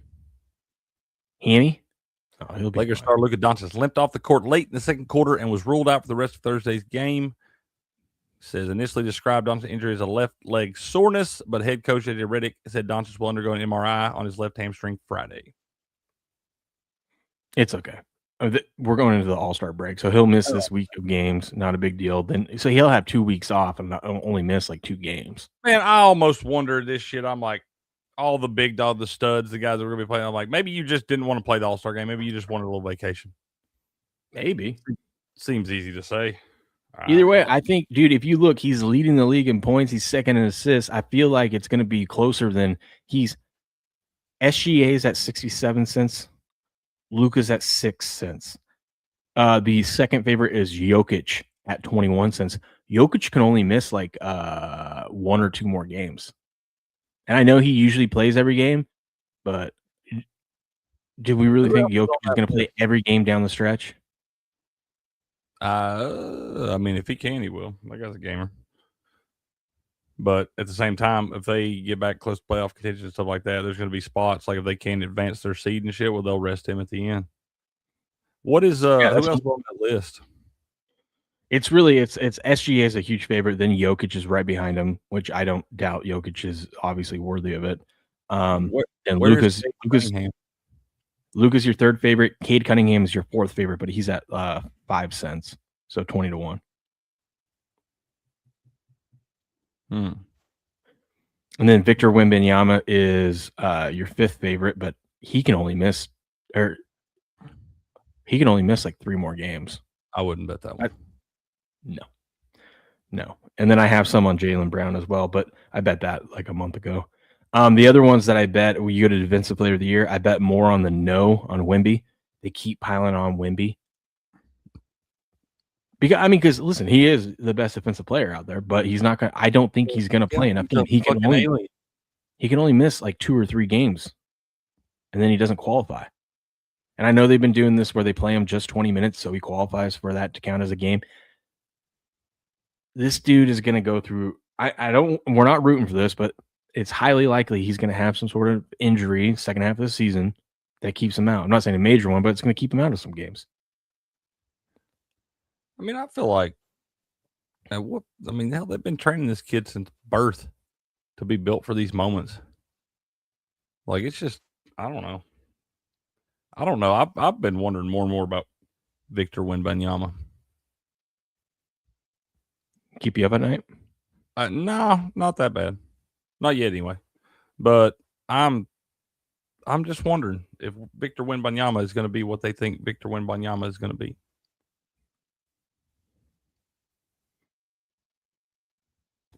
I'm not sold yet.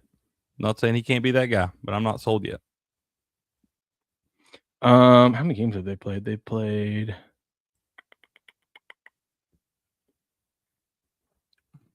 Be honest, it's just fun to say Wembanyama.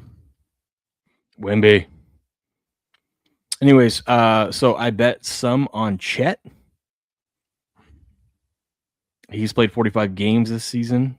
So he's only missed like 6 games, I think. I feel like he's kind of underrated. I bet Chet at 34. So I bet the no on Wemby. I bet Chet, who's the second favorite, at 34 cents. And then I got a little sprinkle just in case something happens with Chet and he doesn't qualify for Defensive Player of the Year. Put a little bit on Rudy Gobert at 7 cents. Rudy Gobert. No one wants to give him the award again, but he is literally the third favorite, and it's not even close to anyone else. And he's only missed two games. And then he won like 2 or 3 of these. Oh yeah, he's won a bunch. Yeah, That's why they don't want to give it to him again. But I'm like, if Wemby doesn't qualify, and if something happens with Chet, I got money on Chet too, so it's fine either way. But I'm like, at 7 cents, give me Rudy Gobert. yeah, I don't blame him. And Not at bad. worst, I think once Wemby doesn't qualify, let's say next month he has to miss like 3 games, and then he's out of the contention. Gobert's odds are going to shoot up, just because now you eliminated the favorite. So yeah, so you gotta have.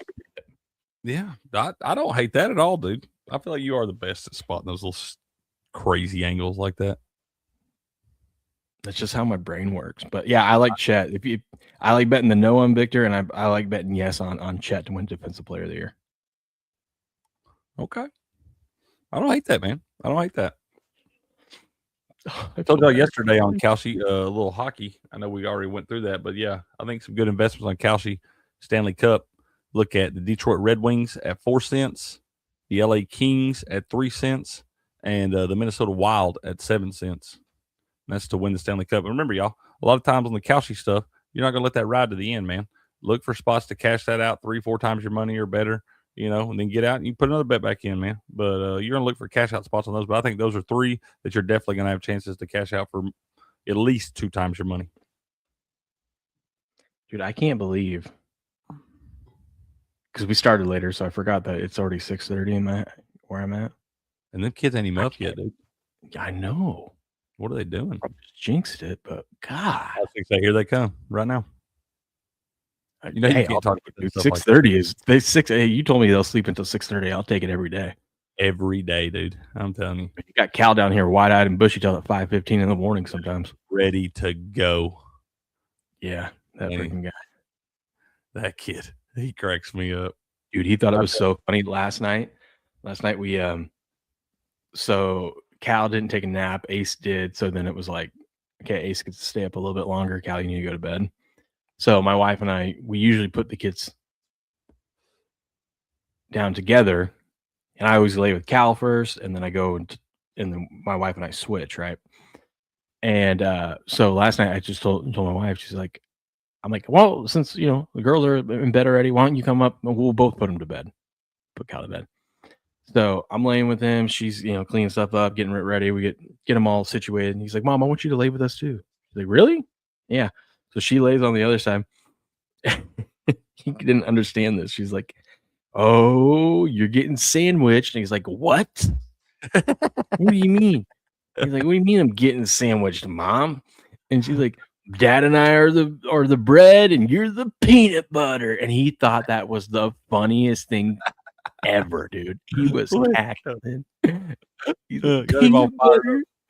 That's fantastic, dude. I love it. So funny. I think he is going to be such a funny person when he grows up. Oh my God. I tell SD all the Cal stories I get. Yeah. I showed her the other day where she was doing the F-bomb jar thing. I showed her that little clip where we were doing all that. She thought that was hilarious too. She's always on Team Courtney though. You should know that. Yeah, she should be. Right. Oh, my kids. My kids. All right, let's get into we gotta get into some Super Bowl props. Absolutely. I don't know if you know, we have a football game this Sunday. They're playing football? Football. Hold go. on, let me get this. Get this all pulled up here in a second. My wife told a crazy story on her Instagram yesterday. Her morning yesterday was insane. I feel like most mornings with all them youngins, I feel like most mornings are pretty wide open. She had to. So this was her day. She had to take. So Ace had when he was born, he was severely tongue tied. But my wife was really nervous about getting it taken care of because she was really against Ace being so young and like having to put him under to do the surgery and whatnot. Yeah. So we never did it, and now we were like, we got to get this done. And so and he didn't have to go under. They just gave him laughing gas and stuff now. Right. So he had that surgery a couple weeks ago or a week ago or something. And then they had to go in and check in. So she had to take him to that appointment. She took Cal with her. My oldest daughter stayed back and watched the twins. And so she comes back home, and now she got to take her to school. So get all the kids back in the car, take them to school. So the girls, when you try to get them in the car, at least when my wife tries to get them in the car, they flip out. It's screaming like she's like, I bet the neighbors think we beat our kids or something because the way they scream bloody murder trying to get those girls into the car. So Why? she's got to deal with that. I don't know, just a phase they're going through. Okay. Wow. It's something with my wife because when I put them in the car, they're all happy and they are fine. Most people like riding in the car, man. And they're just it's just a phase.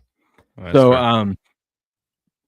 so she's dealing with that. She's dealing with a pissed off teenager, almost about to be 16-year-old girl because Those are a whole different animal. of something I did yesterday morning. I open up the fridge. I'm waiting for the coffee to be made. I usually like to drink a 5-hour energy in the morning. I didn't have any. Mal had a couple of Alani's. I always get her some Alani's, those little energy drinks or whatever. Man, golly, I tell you what, SD, Court, and Mal and Trend would all be the best of friends. Yeah. So I usually always get her some, right? And so there was some in the fridge. I was like, oh, and there was 2. Now, if there was just 1, I wouldn't have drank it. I right? agree. Okay. There was 2. So I go, oh, I'll have this one. Mal can have that one. I'll go buy some more tonight on my way home from work. She'll have some today. Oh my God. I was fixing to say, you motherfucker, I can't believe you would tempt that fate. Yeah, apparently that was the wrong decision because it was a huge deal. She was very upset. My wife was like, "Are you fucking kidding me? It's a drink. We'll get another one on the way to school if it's that big of a deal." Yeah, we'll get more. You'll have them. No, well, she was like, because she likes to bring it so she can go drink them at school with her friends. I'm like, well, you had one in there. Apparently, there was 2 in there for a reason. Oh, she had one for the other one was her boyfriend's drink, and I go, "Oh, I'm sorry, I didn't realize he doesn't have a fucking fridge at his house. You know, how am I supposed to know that?" Or his own fucking money. No, buy your own damn Alani, boyfriend. I think he did buy them because they went when they went to Taco Bell. Boyfriend. I appreciate the Alani. Yeah, so I said, I go. How am I supposed to know that he's storing his stuff here or Mal's storing it for him here? Yeah, I didn't know. Yeah, his power been out, I guess. He doesn't have a refrigerator to keep his own cold. Hell, just put it outside to keep it cold, man. Shit. She was like, yeah, I know. I told her it's not that big a deal. But you know how when you're a 16-year-old girl, life's ending over the littlest things. Yeah, and my wife was like, literally, the school is right down the road, and on the way is a gas station. She's like, we will freaking stop at the gas station and get you one if this is a big a deal. But she was already in a toot over it, right? And my wife's like, next time, just don't. And I'm like, don't worry. I will learn quick. I shut my mouth, but I'm like, oh, I'm sorry. I've been the same. You know? I know exactly. I bit my tongue, but I'm like, oh, I'm sorry. Who buys all these? Who pays for everything? I know exactly the situation that you are dealing with, and I understand. And sometimes I bet you just bite the tongue. And I'm like, and she still got one on the way to school. Like, what are we talking about? I'm like, and I bought her a case last night. I ate the last Pop-Tart one morning. I think I had probably 3 boxes of Pop-Tarts, and I think I had 1 thing of Pop-Tarts out of the entire 3 boxes. But God Almighty, you would have thought you would have thought that thing cured cancer. So I left immediately. I didn't even let it get out of hand. I went to the Dollar General immediately and bought 3 more boxes of Pop-Tarts. Everybody got Pop-Tarts. Yeah, I was like I said, if it was the last one, I wouldn't have done it because that's mean. But I was like, right. There's 2 in there. How am I supposed to know that one's reserved? There's no nobody wrote their name on it or anything. Yeah. I'm like, you guys drink my shit all the time. I don't get mad. I want you to know, even though SD is usually on Team Courtney, I'm on Team Will. I always have your back because I get it. We deal with very similar situations. Then my stepdaughter eats the last everything. Yeah, I didn't even take the last. I know better than to do that. Like me, if I've got the last one in there, whatever, I always tell you, get whatever you want in there. Get whatever you want. Give me a heads up. Don't let me walk in there thinking I'm gonna have it and then not have it. But if it's there, last one, you can even have that of mine. Like, I'm not even a dick. Go ahead and get it. I'll get me another one. But yeah, I don't touch the last thing anybody else's, man. Not in this house. Yeah, Jamie says, goes to show the only way to win is not to play. Yeah, So she's got to stop at the gas station, right? To get one of those. Of course, Mal wants to get some chips too. See, she got chips out of it too. You know? It's Yeah. like, See, it seems like SD you get must just fucking morning. SD must just be catching the back end of this conversation because yes, SD, I've told him I'm fully aware. I know what Will is dealing with right now. What's the story behind the missing tooth, brother? Never heard. I was playing at intramural hockey, and no, I'm just kidding. I could tell this story perfect by now. Long story short, when I was 10, I knocked out my two front teeth. I've had crowns my whole life. Well, I got crowns when I was 22 or 23 because that's when I could finally get them. God, I couldn't tell you how many times you have to just put like fake teeth in that aren't crowns, right? The fucking, and every like couple of years, one of them would chip or break. One time I was out fishing, and my dumb ass decides to bite the fishing line like you're not supposed to do, and cracked one of those fuckers just in half. I go, God, I got to go back to the dentist. This sucks. Yeah. But I ended up getting crowns. One of my crowns, so I've had my crowns, and we're about at the time due that crown start wearing out. But one of them was starting to push down. Something got underneath in the back of it. I got an infection, so I had to get the crown pulled. There wasn't enough root there to put a new crown on, so I have to get an implant. So I'm like cut that thing in and everything, don't it? They'll like heal up and all kinds of stuff. Yeah, so we've been dealing with this since end of June. But I just realized next month I'm getting a tooth. Yeah, dude, we're there. I knew once we got we're almost there. You had it whooped, man. So yeah, so I've gone the last 6-7 months without a front tooth. I really noticed it more because you just had the where they did the implant or whatever. Because they had to like cut that and put the implant in. Then you got to let that. So they had to pull all the other stuff out. Then you have to wait 4 months for it to heal, and then I had to go in and they put the implant up there, and they got to wait for that to heal, and then now I can get the fake tooth. Okay, fair enough. And then that happens, this crown right here is probably going to break, and I'm going to have to do it all over again because that's my luck. Oh, dude. Because both my front teeth are crowns. I would have almost considered doing them both at the same time. Crick, I would have, because I asked him about that. And I go, should we just do the other one now and get it over with? He's like, well, no, because it's still good. It's holding up. Yeah, but is it going to be good for long enough so I don't have to do this? Like, is this other one going to do this next June, and I'm going to spend another 8 months waiting on you to do all this? Here's the problem, Crick. He told me, you don't get a discount for doing both. So and they're $5,000 a pop. So he's like, you're going to be paying double for everything. I'm like, let's just do one. Yeah, that's the part that'll get you. You ain't even going to give me no discount, no 2 for 1 or nothing. No discount.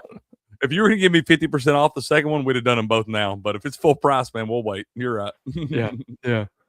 So anyway, so she gets the chips, and she gives the chips to, of course, the twins see her with chips and want chips, so they give her some. Apparently, and Crick, this is 3-minute drive down the road, right? The gas station is one of those minutes, and then it's another 2 minutes max to get to the school. Right. This never happens, but all of a sudden, like, the chip went down the wrong way for Phoenix or something like that because she was like choking on it. And next thing you know, she's throwing up all over herself, like gagging and throwing up. And so my wife had to pull over the car, deal with that, clean her all up. Oh my God, dude. This is all at like 7:30 in the morning. No, this is like 9 because they had that appointment. So she was going to school late. Either way, bro, right off the rip, really. Yeah, and so she gets her to school and she comes back. She's like, "Yeah, it was a hell of a morning." I go, yeah, that sounds terrible. Some days it just be like that. Good morning, Super Dan. You sneak in here, man. Yeah, he's been here a little bit. He has a roaster bike in his backyard. Didn't see the invisible clothesline strung across the yard. Yanked out his 2 front teeth. Damn, that hurt.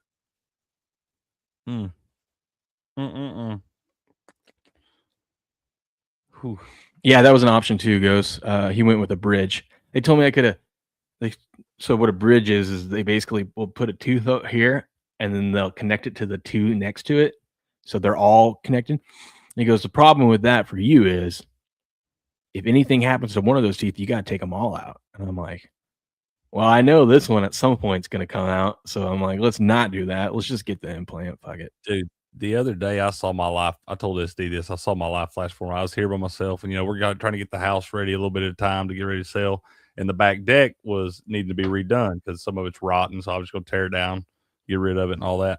And I was like taking one of the boards up the other day when I was outside, and I was on the edge, and I swung. And when I did, I wasn't swinging hard. I was just kind of messing around, And I swung, and the hammer came up and went right over my shoulder like this.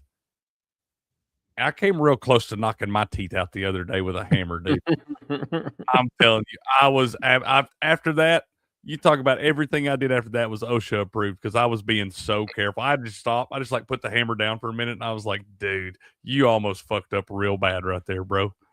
Could you imagine what the show would be like if we both were missing our teeth? God, dude, that is the first thing I was thinking. I was like, oh my God, we would be the toothless wonders in there, man. That would be funny, dude. I'm telling you, man, I saw my whole ass life flash before my eyes. I just laid that hammer down. I was like, shoot, we need to walk this off for a minute. I was just thinking yesterday, I missed the story of Will's tooth, but didn't want to ask. Now I know. Ask away, dude. I tell it about once a week. We're at twice this week already. I was gonna say, yeah. We'll tell it, man. I'll tell it next time because I know. That'd be kind of funny. You're quick talk about it. Let's find some Super Bowl props, man. Yeah, tell the people some of your favorite ones. I'll be right. Mm-hmm. Oh, you would do that, you dirty old dog. Put me on the spot like that. Y'all already know my favorite play of the entire Super Bowl is for both teams to punt on their first drive. The other day it was plus 310. Let's see if they've been listening and have drove it down a little bit because, man, I can find it. There we go. Each team first drive result. Oh, they have. They've been listening. You dirty cocksuckers. I knew it. Now you can only get plus 275 on it, but it is still a winner. My best bet of the entire Super Bowl is both teams to punt on their first drive plus 275. They'll probably drive it down some more on us because I know they're out there listening, you dirty pieces of shit. But, yeah, go ahead and bet that plus 275. Take that money laying right there on the floor. Just bend over and pick it up, man. I'm going to look through some of these other ones here. Man, Super Bowl has so many freaking props. It's unreal. Novelty props. Let's look at these. What we got going on here? Opening, don't bet that. I think we better stay away from the damn novelty props. I feel like these are sucker bets, and they will. Oh, but I got to bet on the Gatorade color. I love betting on the Gatorade. I hit that damn thing a couple years ago. It was like 2 or 3 years ago. It was 8-1. I had purple. And what was it last year? We got to figure out what it was last year. So one of y'all, chat, help me out, man. Does anybody remember what the watercolor was last year, the Gatorade color? Dude, I kind of want to do white's not an option, so water or clear is plus 1,100. And, man, orange is the favorite at plus 250. Blue is also plus 250. Yellow or lime green plus 275. Purple plus 700. Red or pink plus 750. I don't think we're going to do red or pink. I wonder if the coach has any say in what kind of. But I'm telling you, if I was a coach, I'd be like, Theo Vaughn's got that funny skit, man, where he's talking about being on the sidelines of the Tennessee game, and they're up there. He's like, they just let me walk around and everything, and he goes to grab a Gatorade bucket after the game if they won or something, and somebody yells at him. He's like, no, if you're going to Gatorade the coach, use water. And that's all I can think about right now when I'm seeing that plus 1,100 on the Gatorade color being water or clear. I'm going to have a 5-piece nugget on it. It was yellow and green last year, SD says. Okay, so that's plus 275. I'm going to have a sprinkle on it to be water or clear. I want to know, though, if, white, does that count as clear? Because that's what I'm thinking, man. The Arctic Shatter or that new Glacier Cherry or whatever they have, that clear white kind of color. Does that count? Because if that counts, I'm totally betting water or clear at plus 1,100. Purple 2 years in a row before. The first year it was purple is when I wanted SD because I didn't go back to it the next year because I was like, no way it's going to be purple 2 years in a row. But, yeah, the first year I hit that thing, it was 8-1 on purple. And I think that was the Chiefs won that year maybe. But, yeah, I did hit that thing a few years ago. Man, QB to catch a pass, yes, plus 1,100. I still like that. I got to find it again, man. But I like that one with the players to throw over 2.5 players to throw a pass. This thing, it was pretty good odds the other day. I got to see. That's the thing. I always find these damn things, and I can never get back and find them again because there are 8,000 options in here. I swear, every video that I clip out or stream that we do, we always get comments that are like this guy commented on our Tom Brady. I clipped out the segment where we talked about Tom not picking the Patriots in the Super Bowl. I always get something like this. These guys don't have any knowledge. I think he's supposed to say he says any knowledge at all of ball. Literally 3 minutes in and I'm out. Okay, bye. Here, I've decided. The trolls, I'm going to start doing this, Will. Here, I'm going to I missed it. Missed my F-bomb. Missed it right over. There we go. You, buddy. These guys don't have any knowledge at all of ball. Literally 3 minutes in and I'm out. I just want to be like, okay, well, you fire up a video and tell us your hot take. Yeah, let us know what you think. Hope you have the day you fucking I don't know deserve. how. And I'm looking at it and I'm like, I don't know how in that video we didn't like. I don't remember what we First talked of all, about. this has nothing to do with football or like sports or anything like that. We're just giving an opinion on Tom not picking his team. I don't know. We got called. We finally made it, Crick, the other day, a week or so ago. I can't remember what video it was, but I meant to talk to you about it. I just remembered it. We got called racist for one of our videos. Why? I don't know, but we finally made it. You don't make it on the internet until you get called racist. Let me see. I got to refresh my memory. Well, I know that's not true.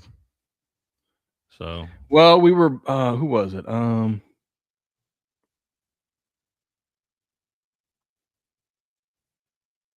I don't remember what video it was. Through ad breaks. You have no knowledge of ball. You don't want to. Jamie saw a comment on X said you have no knowledge of ball if you don't want to sit through the ad breaks. That doesn't make any sense either.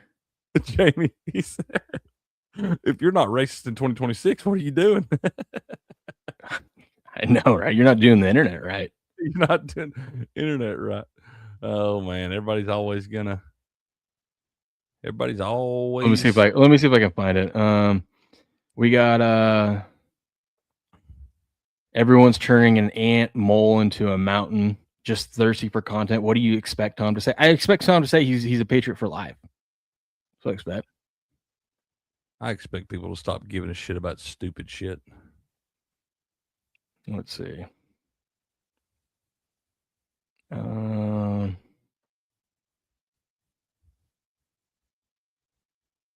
Where's it at?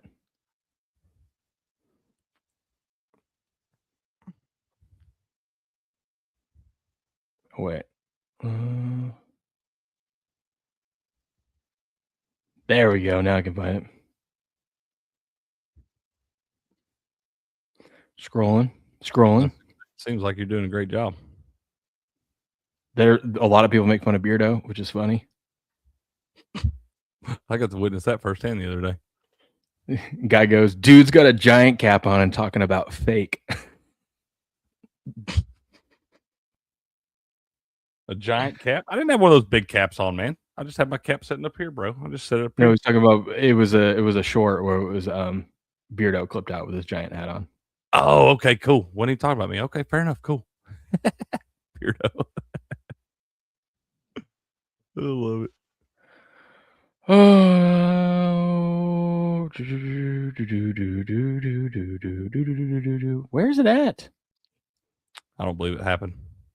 It probably didn't. I probably made it up. Yep. Here we go. It was it was a short that I made. It was us making when we were making fun of it was us talking about we weren't even making fun of LeBron. It was clipped out of when we talked about LeBron crying during his tribute video in Cleveland. Yeah.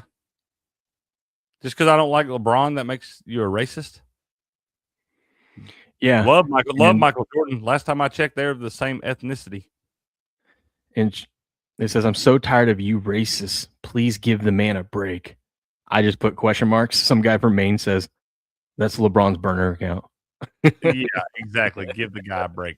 Fuck that. LeBron and his fucking breaks, okay? We got racist, though. Well. We know that's not true. And I forget you can't see these, but you got to see this one. Some guy from me.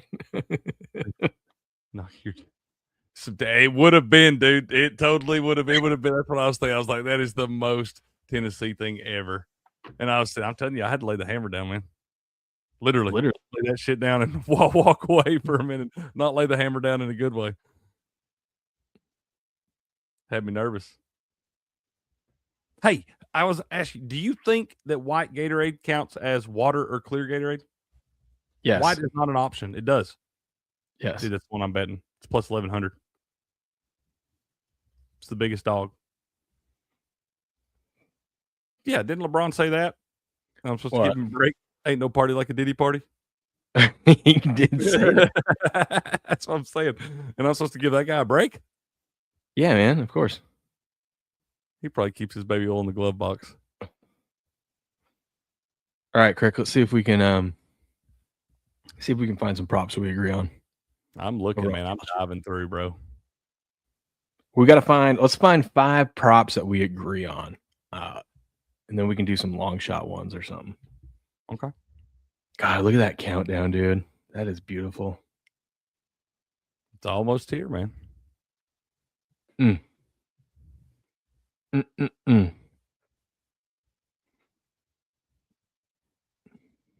Hey, I have a list. Because I'm putting out my picks over on gameon.locals.com. So I'm trying to add my bets to it and whatnot. Let me see. Hold on. I haven't completed it yet, so that's why I haven't put them out. Are we supposed to be doing long shots and everything here? No. We're just going to do our winners. Winners. Okay, I mean that's all I was giving you anyway. We're gonna give 5 winners, and then we'll give our 5 long shots. This is what I got written up so far. What if some of my winners are long shots? You put them in the long shot category.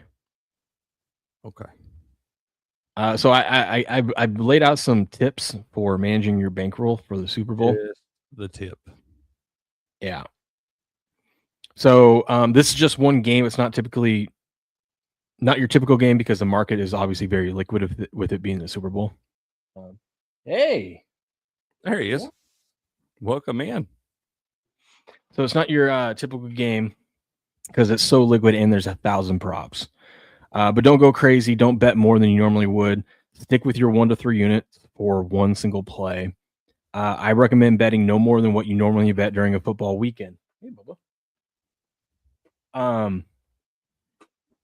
Meaning, like if you bet 50% of your bankroll on any given weekend, between all 16 games in the NFL or whatever, don't go more than 50% on this one game.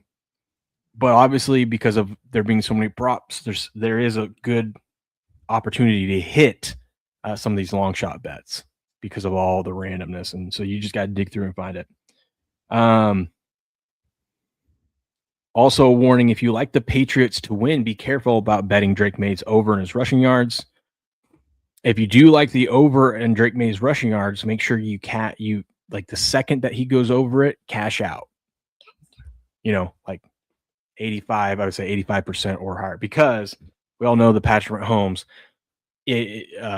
kneel downs from a couple years ago where he took 17 yards in kneel downs.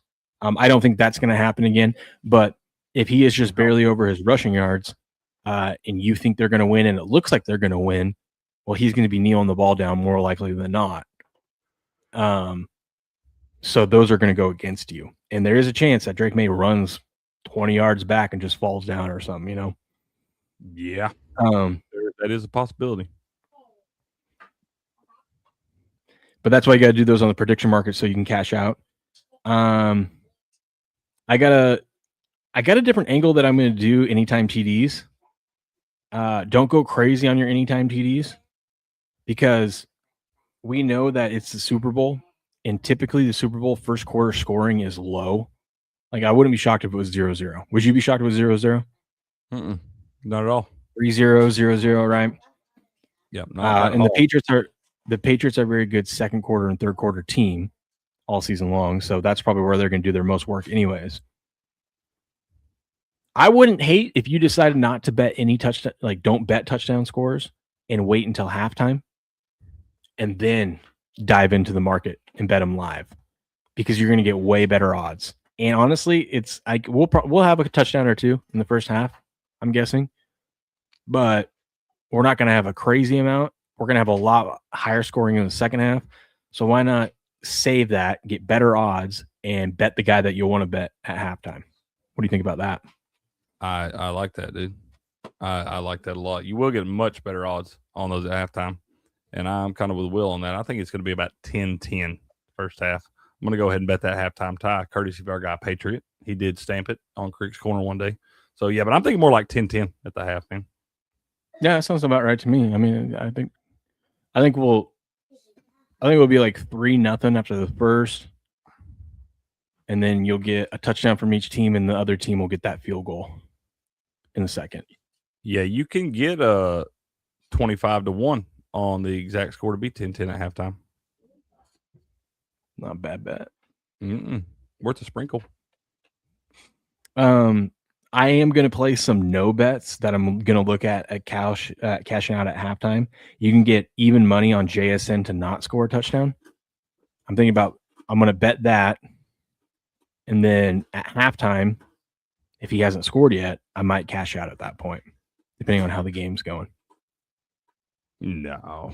Oh, okay. Yeah. I see what you're on the no. Okay. I got you. Yeah, I'm on the no, and then that will go up like 20% or something like that. Matt, the guy says one of my favorite bets is New England to win the second quarter by -2.5 at +145 and -3.5 at +300. I like that.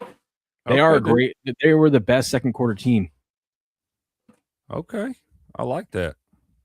If the Patriots win, Will has to do a live stream polar plunge after the party with his Brady jersey. Why would I punish myself like that? That should be like if they lose, I have to do that. Crying. But maybe I'll be so excited I wouldn't care. We'll see. I'm probably going to fire up a live stream after the Super Bowl. Obviously, we'll have one in the morning too. But if you want to hop on with me, you can. Wait, what did you say now? What did you say? I'm looking at props. I'm trying to look at the time to at some point I want to fire up a live stream right after the Super Bowl. Maybe not exactly after it. Not a long live stream, but just a recap. I know we'll go over in the morning. You don't have to join. We can do everything in the morning, but I'll probably have to do a reaction. Go to some friends of ours and we'll see when we get back home and all that stuff. So yeah, I'll probably just have to catch you the next morning on that one. Late, but Eli has Dabo Sweeney vibes. Great because they pull off what they did against two of the greatest dynasties. Yeah. I always say if you can't tell the history of the game without that player's a Hall of Famer. And you can't tell the history of the NFL without Eli Manning and what those Giants did those 2 years. It's fair. I'm also looking at Kenneth Walker, no TD, looking to sell at halftime. It's +170.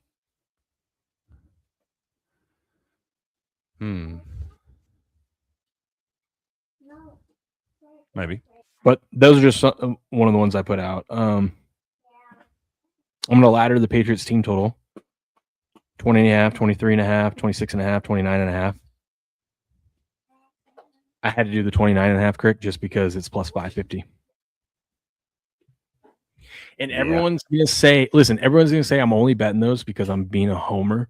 I'm not being a homer. If this wasn't my team, there's always value on the underdog and going over their team total. Oh my gosh. It was higher coffee maker. Was it? Yeah. What do you wear? This. Oh, put it back on.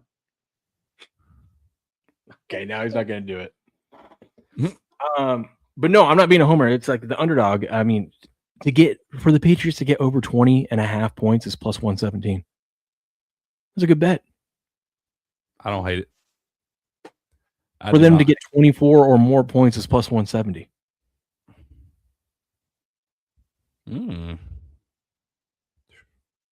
Tell them Pats are Hawks. They're on team. They're on the Pats. Girls are on the Hawks. They're on the Pats, baby. Let's go.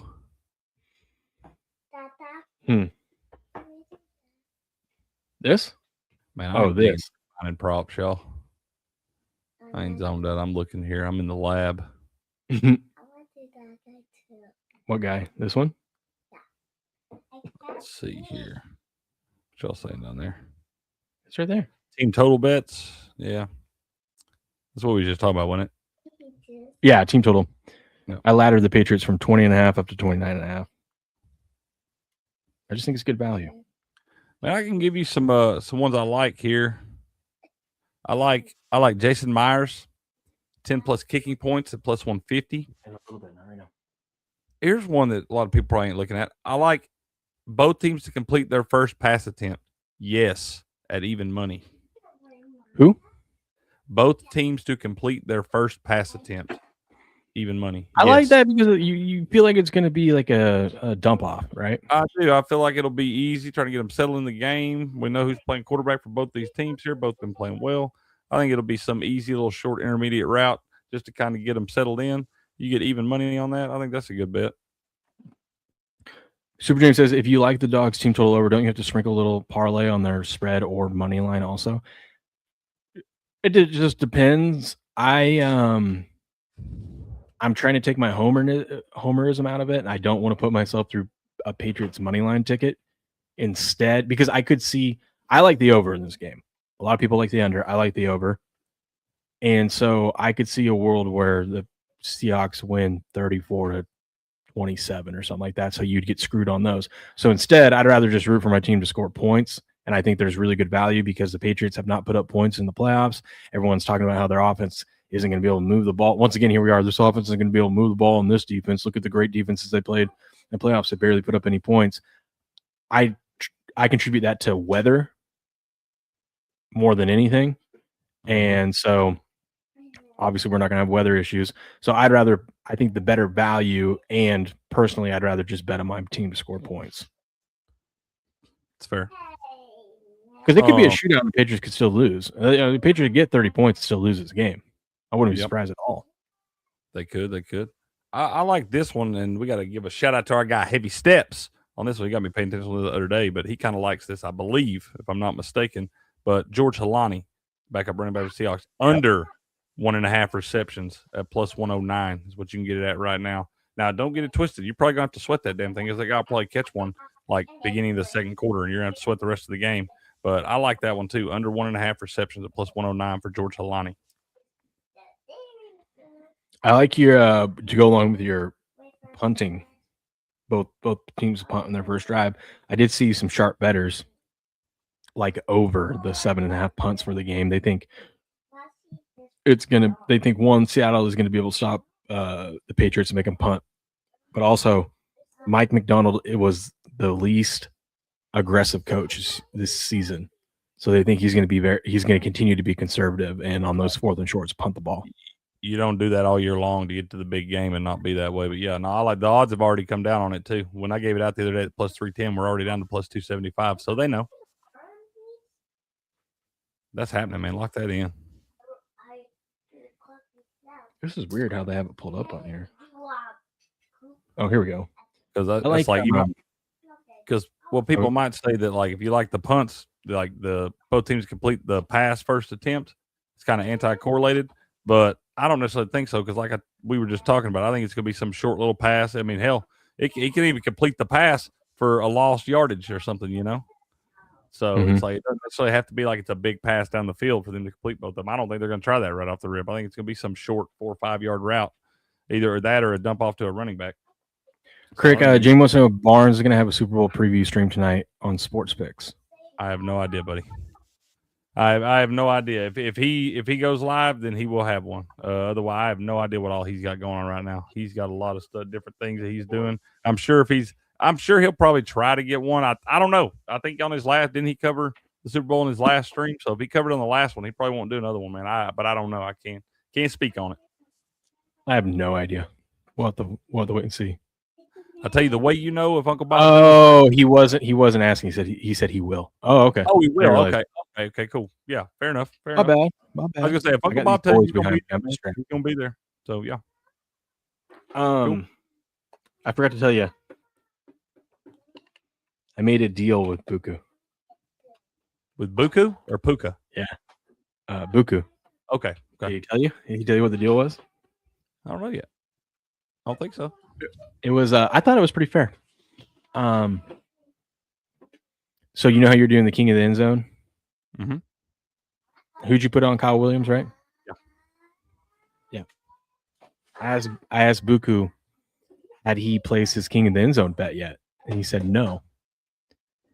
And I said, all right, Buku, I'm gonna send you $20. I ended up sending 25 because I know there's fees and stuff. Whatever I go, I'm gonna send you $20. I want you to put this. If you, this is your decision, because Steps was in the chat with us. He's like, this sounds illegal. I don't want to be a part of this. I go, I'm just giving you money. Shut up, Steps. I know. I go, Buku, I'm giving you money. You can go buy golf balls with it. You can go buy a lunch, or you could go and place maybe pick, I don't know, Travion Henderson to be king of the end zone. I don't know. You do whatever you want with it. I'm just giving you money. It's just a gift. Yeah. So I told him to put the $20. If he did, I think it would be wise to put Travion Henderson king of the end zone. And I said, here's the deal. It's a free bet for you. If he wins the king of the end zone, right, we split the bonus or whatever, right? We'll, however we cycle through that, we split the bonus. If he scores a touchdown but doesn't win king of the end zone, you just keep it, which is like over $100. I'm like, you just keep it. So it's a free roll for him. Fair deal, man. That's a fair deal. Yeah. Good. I'm in it to win the big one. I don't care about him scoring a TD, whatever. We want bonus bets to play with. Yeah, that's what I want. So I'm like, so it's a free roll for you. You either get to split the king of the end zone, or if he scores a touchdown, you get you get a honey bun. And if he doesn't score, it was a free roll. You didn't put any money in it. Be a damn fool not to do that. Yeah, I would have done it with you, but you already placed it. So yeah, no, you're good. Yeah, I did. I did put $10 on him. So I normally just throw the 5-piece nugget because usually I like to take somebody with long odds, but I was like, no, I'm gonna put $10 on him this time. So we'll see, man. We'll see. But I was thinking about it because we were talking about the Kyle Williams and was driving to work yesterday. And I was thinking about it. I'm like, dude, I love Travion Henderson. I'm laddering his 30 plus. So he's 30 plus yards at plus 200, 40 plus yards at plus 400, and 50 plus yards at plus 800. So I'm like, dude, I like that. And I'm talking about how this guy could run. He could get a 60-yard touchdown in this game, No, he's fully capable of taking it to the house. And that would win king of the end zone probably. Yeah. Right? I'm telling you, I think a 50-yard touchdown gets you king of the end zone in this damn thing. So I was like, man, I got to have some action on this. So I went to my guy. Feel like, I know we're all fully aware of who Travion Henderson is and stuff, but it ain't quite Travion Henderson's time yet. You still got, doesn't this feel like it could kind of be like a coming out party for that guy? Oh, 100%. Because, and what made me think about this was I was listening to people and they were talking about don't bet Travion Henderson in this game. He only got 4 carries last game. He's a liability. He can't pass block. They're not going to use him. He's the Seahawks don't blitz, so they got an extra guy, blah, blah, blah. They're talking and they're laying it out. And I was listening to Warren Sharp talk about this stuff. Like, you can't bet this guy because he's just not going to get the volume in this game because they don't trust him. And I'm like, until they do. And he only needs a couple carries to break one. You know what I mean? He takes his first 2 carries for 43 yards, and they're like, we got to get this guy. Listen, I fully believe that obviously Stevenson is going to be our workhorse. I'm not saying he's not. He's going to get a majority of the carries. I'm just saying, to win this long shot, I'm going to pick a guy that no one's looking at and a guy that does have the potential we've seen this year to bust a long run. He can do it. Will he? Probably not, but he could. It's worth a shot. I watched it firsthand against my Buccaneers. He waved bye to you guys and slowed down. He looked at the sideline to see if they wanted him to slide down in play or not. To the stupid thing that I hate. He literally let off, looked over there, and then took off again. You know what I just thought of? That's how I'm going to lose this bet, Crick. That's how I'm going to lose this bet. He's going to go. Oh my God, he's going to break. It's going to be the end of the game. He's going to break a long one, and they're going to tell him to get down to win the Super Bowl, and it would have won the king in the end zone. He's going to fall down on the 5. He's going to slide down on the 1-yard line. That is disgusting. That's how we're going to lose it. God almighty. Blue would be so mad at us for willing that into existence.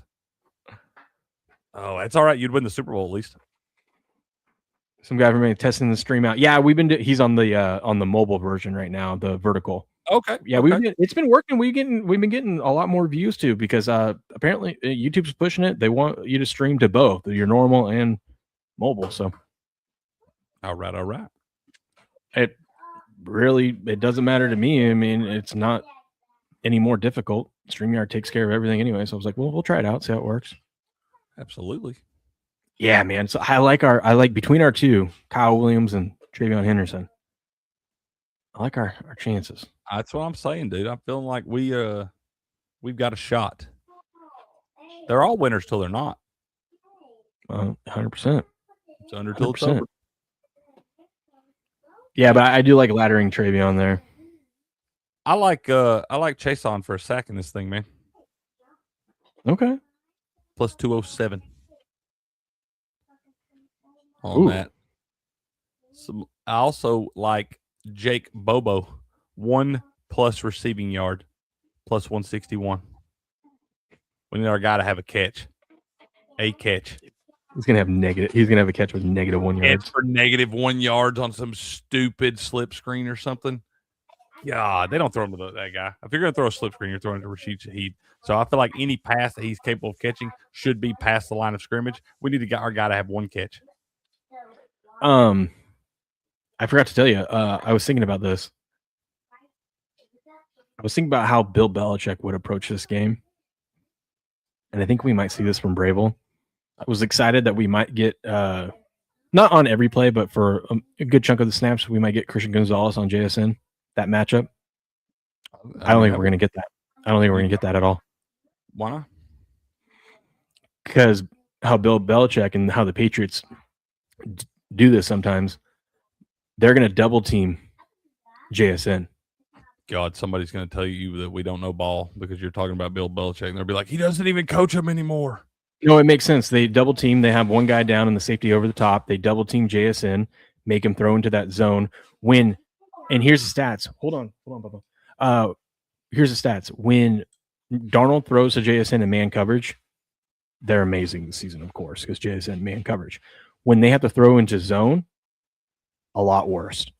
So I'm thinking they're going to double team, put a zone on JSN, and then that leaves your best cornerback. This is what Belichick did all the time. They would double team the best receiver and then put your best cornerback, lock down their number 2. So you're going to see Gonzalez on Shaheed or whoever the number 2 is on, I think, on most of this game. And that actually is the smart way to play it. Force Darnold to be uncomfortable and force him to try to run on you, which we know you got Milton Williams in there. No one can run on this Patriot. I think that's going to be the game plan. So I don't think we're going to see that Gonzalez JSN, unfortunately. And they're fully preparing for him to be on him a lot. So throw something at him that they're not expecting right there. You know, I'm here for it. Sorry. I could see that. I was listening to someone talk about it. I go, that makes a lot of sense. Like that's how I think Vrabel knows this. Vrabel's smart. I think that's probably how they're going to approach this game. I don't necessarily disagree with you there. I don't. That doesn't seem like a bad game plan at all. I wouldn't. I don't think there's that much value on that. I mean, hell, it could happen, Jamie. We do need to talk about a little bit that thing you sent me the other day after the show about the octopus. Oh, yeah. There's only been one.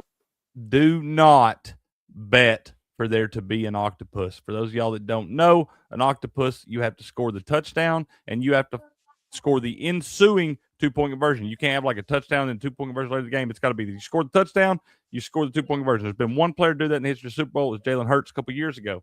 What is there only been like 7 in the history of the playoffs or something? There's been 8 in NFL history in the playoffs. There's only been 8. Yeah. And they're only giving you That's like a lot of games. And they're giving you like 15, less than 20 to 1 on that. It's terrible odds. Yeah. People love to bet stupid shit like that. Do not bet there to be an octopus in the Super Bowl. We've had 59 Super Bowls, and there's only been one guy to do it. Yeah. Now, if the Eagles were playing, I would say maybe consider it because Jalen Hurts, it makes sense. He tush-push, and then he ends up scrambling like he did. You've got the only guy to ever do it, and he's playing in the game again. Yeah, maybe then worth the sprinkle. I could see it then being around where the odds are now. But the fact that nobody else has ever done it, and the guy that has done it is not playing in the game, the odds should be like 100 to 1. More than that, maybe 1,000 to 1, I would say. That's what I'm saying. You'd have to at least give me 500 to 1. What? That's what way up there for it to be worth the sprinkle, man. It'd have to be 100 to 1. Jamie says also thoughts on their no 2-point conversion. It appears both teams have done it rarely this season. Both of these teams are very conservative. Seattle is more conservative.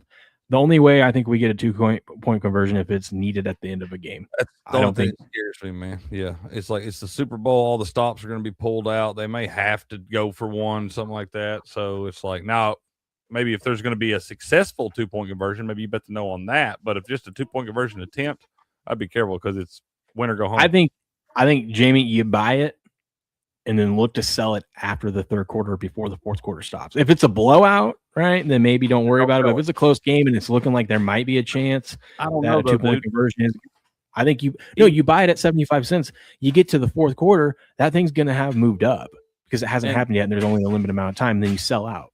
But you probably sell it out no matter what, even if it's a blowout, because even in a blowout, they're going to if they Oh score. yeah, they might.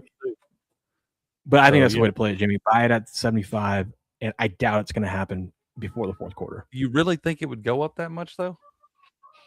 Oh yeah, because it's time. It's time in the game. There's only one quarter left for this to happen. I just feel like that's the quarter. At worst, it's going to be right around where you bought it. I just feel like that's the quarter for it most likely to happen. So I mean, I don't know.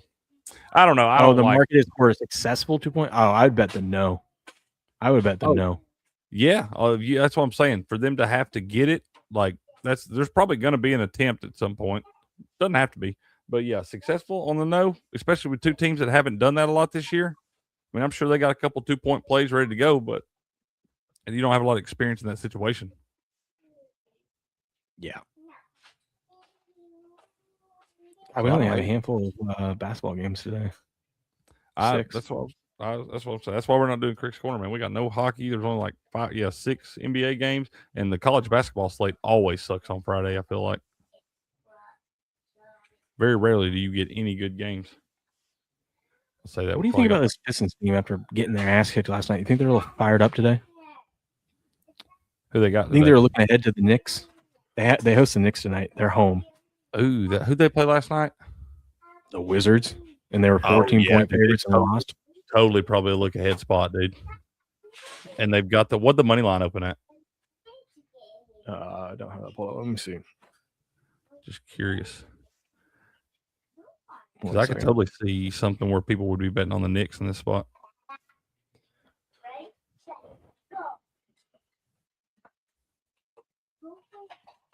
I'd say right now I'm showing minus 105. Oh my gosh. The Pistons opened up at minus 126. Now they're plus 105. 63% of the money's on the Knicks. I think they open what now? The Pistons opened up as minus 126 favorite. They're plus 105 right now. It's moved 31 cents. 63% of the money's on the Knicks. What's the total doing? It's gone down 5 points from open. It's gone down 5 points from open with 87% of the money on the over. That's the play. Bet the under. Bet it now too. Before it goes down anymore. Bet the under in the Knicks Pistons game under 222.5. Do it right now. Wait. Jamie says even if one team goes down 2 field goals, the 2-point conversion doesn't become obvious choice until late game. Yeah, they won't do it till late. And you're okay to go ahead and bet it. It is true reverse line movement. You got all the big dogs listed. You got Jalen Brunson, Cade Cunningham, KAT, and Anobi, all those guys. Everybody's listed in this game. So, yeah, that's true reverse line movement. They're moving the line down against the money. Go ahead and bet the under in the Knicks Pistons, under 222.5. Seahawks to throw a TD pass from the 1 yard line, 11-1. I saw the ones that will they attempt to pass it within 5 yards of the end zone. I like that one. I think they're going to throw it at some point if they're within the 5. Well, I think you'll have to. I mean, both those run defenses, once again, they've been very, very solid in the red zone all year long. So, I mean, you're going to have to look for a spot to try to get some maybe stick. You're going to see one of those damn tackle eligibles or something. Mm-hmm. That's what I think. I don't know about from exactly the 1 yard line. I don't know if 11-1 is. Yeah, not from exactly the 1 yard line. I wouldn't do that. No. But if you can get inside the 5 for maybe probably almost cut it in, probably be 6.5-1 or something. If you can get that, I won't hate that. Are you surprised that this line hasn't moved at all in the Super Bowl? Not necessarily, just because of all the liability on both teams with futures. Yeah. Do you think it you got- moves over the weekend, or are we stuck? You'll probably I think, see it. I think this is it. I think this is it. I really don't think it. The fact that it hasn't moved at all, it's sat there. And you got a team in the Patriots that were 80-1 before the season. The Seahawks were 60-1. So it's two of the bigger dogs to make this thing. So the books are already on the hook for a lot. Now, granted, they may not be bigger tickets. There are going to be a few of those because a lot of people don't like to invest a whole bunch of money in that stuff. But Mhm. yeah, I think they're already on the hook for a lot of futures there. That's why I think you're just seeing it set still. But also, it tells me too, dude, because there's such an overwhelming amount of money on Seattle that they're not convinced that the Patriots are dead to rights like everybody else believes. Well, everyone, Corn here. Good morning, Corn says Seattle will dog walk New England. See, That's what everyone's everybody's been saying. saying, That's and what they act like this is like a everybody's saying. 10-point. They're acting like this is a 10-point line. It's 4.5. Yeah, and it doesn't matter who it is. Everybody says you got all the talking heads on ESPN saying it. Everybody in all the chats. Everybody on all I the love podcasts. I love That's that. what I'm saying, dude. And every time in my life, when you have told a team for 2 damn weeks that they got zero chance in the biggest game of their fucking lives, that team usually wins the game. Yeah. 78% of the money on the Seahawks money line. I just, I think that I'm just going to wind up, I'm going to bet props because I do have several props that I like. I'm going to probably just put a unit on Patriots money line, JIC. That way I don't go crazy with it. I'm not going to go like 3 units on the spread and a unit on the money line. And No, listen, Greg. That's why I like taking the team total over. I don't think the Patriots win a low scoring game. I think that it's got to be high scoring. That's why I mean, you get plus money on them to get 21 points or more. Plus money. And how many games? I mean, I don't feel like you can look at the Denver game or the Houston game the last few weeks. Even in the Houston game, they got to 21. They got over 21 in that game. Right, exactly. And against in bad weather against the best defense in the whole damn league. So I'm like, that doesn't seem that unreal. And it's going to be beautiful weather. You know, they're going to be ready to go. They've had 2 weeks to prepare. I know you have the same way on defense, but also these offenses are going to be looking at things to throw different looks at the defenses to confuse them. So, I mean, I do think it's going to be. If people think the Seattle defense is amazing, and it's good, but they gave up 30-something points twice to the Rams. You know what I mean? It's like, and yeah. Now the Rams have great offensive weapons, but the Patriots' offense has been good all season long. It was just up until we got to the playoffs. Did this total come down a point? Yeah, it doesn't show it on here, but yeah, it did open up like 46.5. And then it went down pretty quick though. Yeah, it wasn't up there long. And 40, and I don't bet totals in the NFL between 42.5, 45.5. That is my no man's land that gets me beat every time. So I really don't know I think it's going to be right around the number. I think whoever loses those over under bets is going to get bad beat one way or another. Yeah, that's right, Ghost. The first Rams Super Bowl, Patriots have no shot against the greatest show on turf. There's no way the Giants are going to beat the undefeated Patriots, and then look what happened. Dude. Every time, which is crazy because those lines were massive. This line is not massive, and everyone's they have no shot. And I'm like, if you tell a bunch of professionals for 2 damn weeks that they got no shot in the biggest game of their lives, they're going to show you something, man. I'm telling you, these guys are going to come out ready to play. If they do lose the game, they're not getting blown out. I do not think so. I would be very, very surprised. I do believe if one team could blow the other one out, it's probably more likely the Seahawks to do it. But I would be surprised if the Patriots just laid an egg in this thing.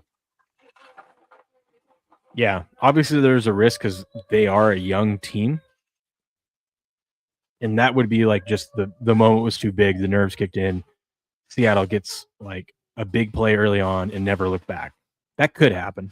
But I think I think we're going to have a good back and forth, mainly in the second half. I think first quarter is going to be low scoring. Second quarter, we're going to see some movement. And then I think third and fourth quarter, we're going to have some fireworks. And like Ghost is saying down there, like I know the Seattle defense was solid this year, but if you really look at the numbers and break down the numbers, very middle of the road in a lot of spots, dude. And you just saw what they were doing against the top 2 defenses this year in the Texans and the damn Broncos, and game managed, was able to handle it. You know, the situation obviously changed in that Denver game. That's hard to do, to adjust on the fly like that, but they handled the business, man. And I'm just not convinced that Seattle's going to be able to shut that offense down either. I think now that more we talk about it, I do kind of lean over in this thing. Yeah, I like it.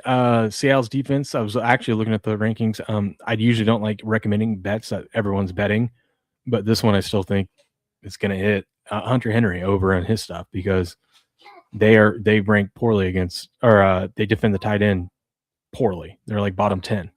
I think if you like that, man, I think you got to take a look at Austin Hooper. You can get some buy because here's the thing: Hunter Henry, both these guys could get their numbers, especially if they struggle as tight ends. But I think they are obviously going to look to take Hunter Henry away more. But Austin Hooper's played a lot of football at this point. 9+ receptions for 9+ receiving yards is -111 on Austin Hooper. That's one damn catch. You figure most of his routes are going to be at least 8 to 10 yards deep down the field. It's not like they're going to throw to that guy short the field and let him run after catch. So I think 9+ receiving yards on Austin Hooper is worth looking at. And you get the 15 on him at +151. I mean, he can catch that one catch. Put him in for a TD. They might use him in the red zone. He might be the fullback and run one in. That's what I told y'all the other day. I was like, everybody's looking at Hunter Henry because he's +240, which is still good value on Hunter Henry to score a touchdown. But you bet both. And look at Austin Hooper, 7-1, man, half unit. Yeah, I also like don't do that. I like the Ninjas bet up there. Offensive lineman to score a TD 22-1. If you can get that, I don't hate it at all. You always see the crazy weird shit, and you know Vrabel loves that stuff, dude. He scored him a touchdown. He scored a couple touchdowns in Super Bowl, didn't he? In the Super Bowl. Yep. Yeah, that's what I'm saying. He loves shit like that. He want to get somebody involved. Yeah. Hot Fought says Mac Hollins 2 TDs. I don't hate it. He could have a big game. I just like Mac Hollins. Probably Drake may trust him in a lot of spots, man. I don't know that I like him for the TD necessarily, but I do like looking at his maybe receptions. Let's see what his yards over. Yards over because they trust him a lot in those third and long situations. They're looking to Mac Hollins a lot because he can go up contested plays and he makes those contested catches. So I don't hate that at all. I mean, he's averaging. You got 27+ for him, 40+ for Mac Hollins is +188. He's averaging 37.6. I don't hate it either, dude. Let me see his receptions. What's his receptions at? Mac Hollins. I mean, I like this, dude. 3+ receptions for Mac Hollins, +131. Yeah, I'm gonna probably tell that too. Yeah, I like that one. And I think you can even ladder him up. You get 4+ at +312, 5+ at +710, dude. I think you could ladder him to 5. Ace, I'll get it for you in a second. Okay, we're gonna have to wrap things up there. These boys are. Yeah, dude, it's all good. I'm ready when you are, sir.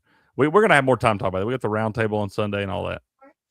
Hey, we got the round table Sunday. I'm gonna try to go live at nap time today and do maybe some Rumble Premium or something. I don't know. So we'll see. If I don't get to it, I will be live tomorrow morning, 5 a.m. Pacific. Jamie is going to be joining me. It should be a fun show, of course. And then we'll be back for the round table. Wise Guy Roundtable for Super Bowl edition. This is literally our Super Bowl, Crick. Yeah. Shows. Yep. Super Bowl shows, baby.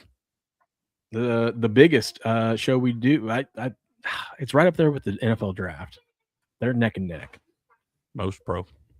Anyways, thanks for hanging out with us this morning, guys. We'll be back Sunday. Like I said, I'll probably be back at some point today, definitely tomorrow. But until then, good luck, good gambling, and game on.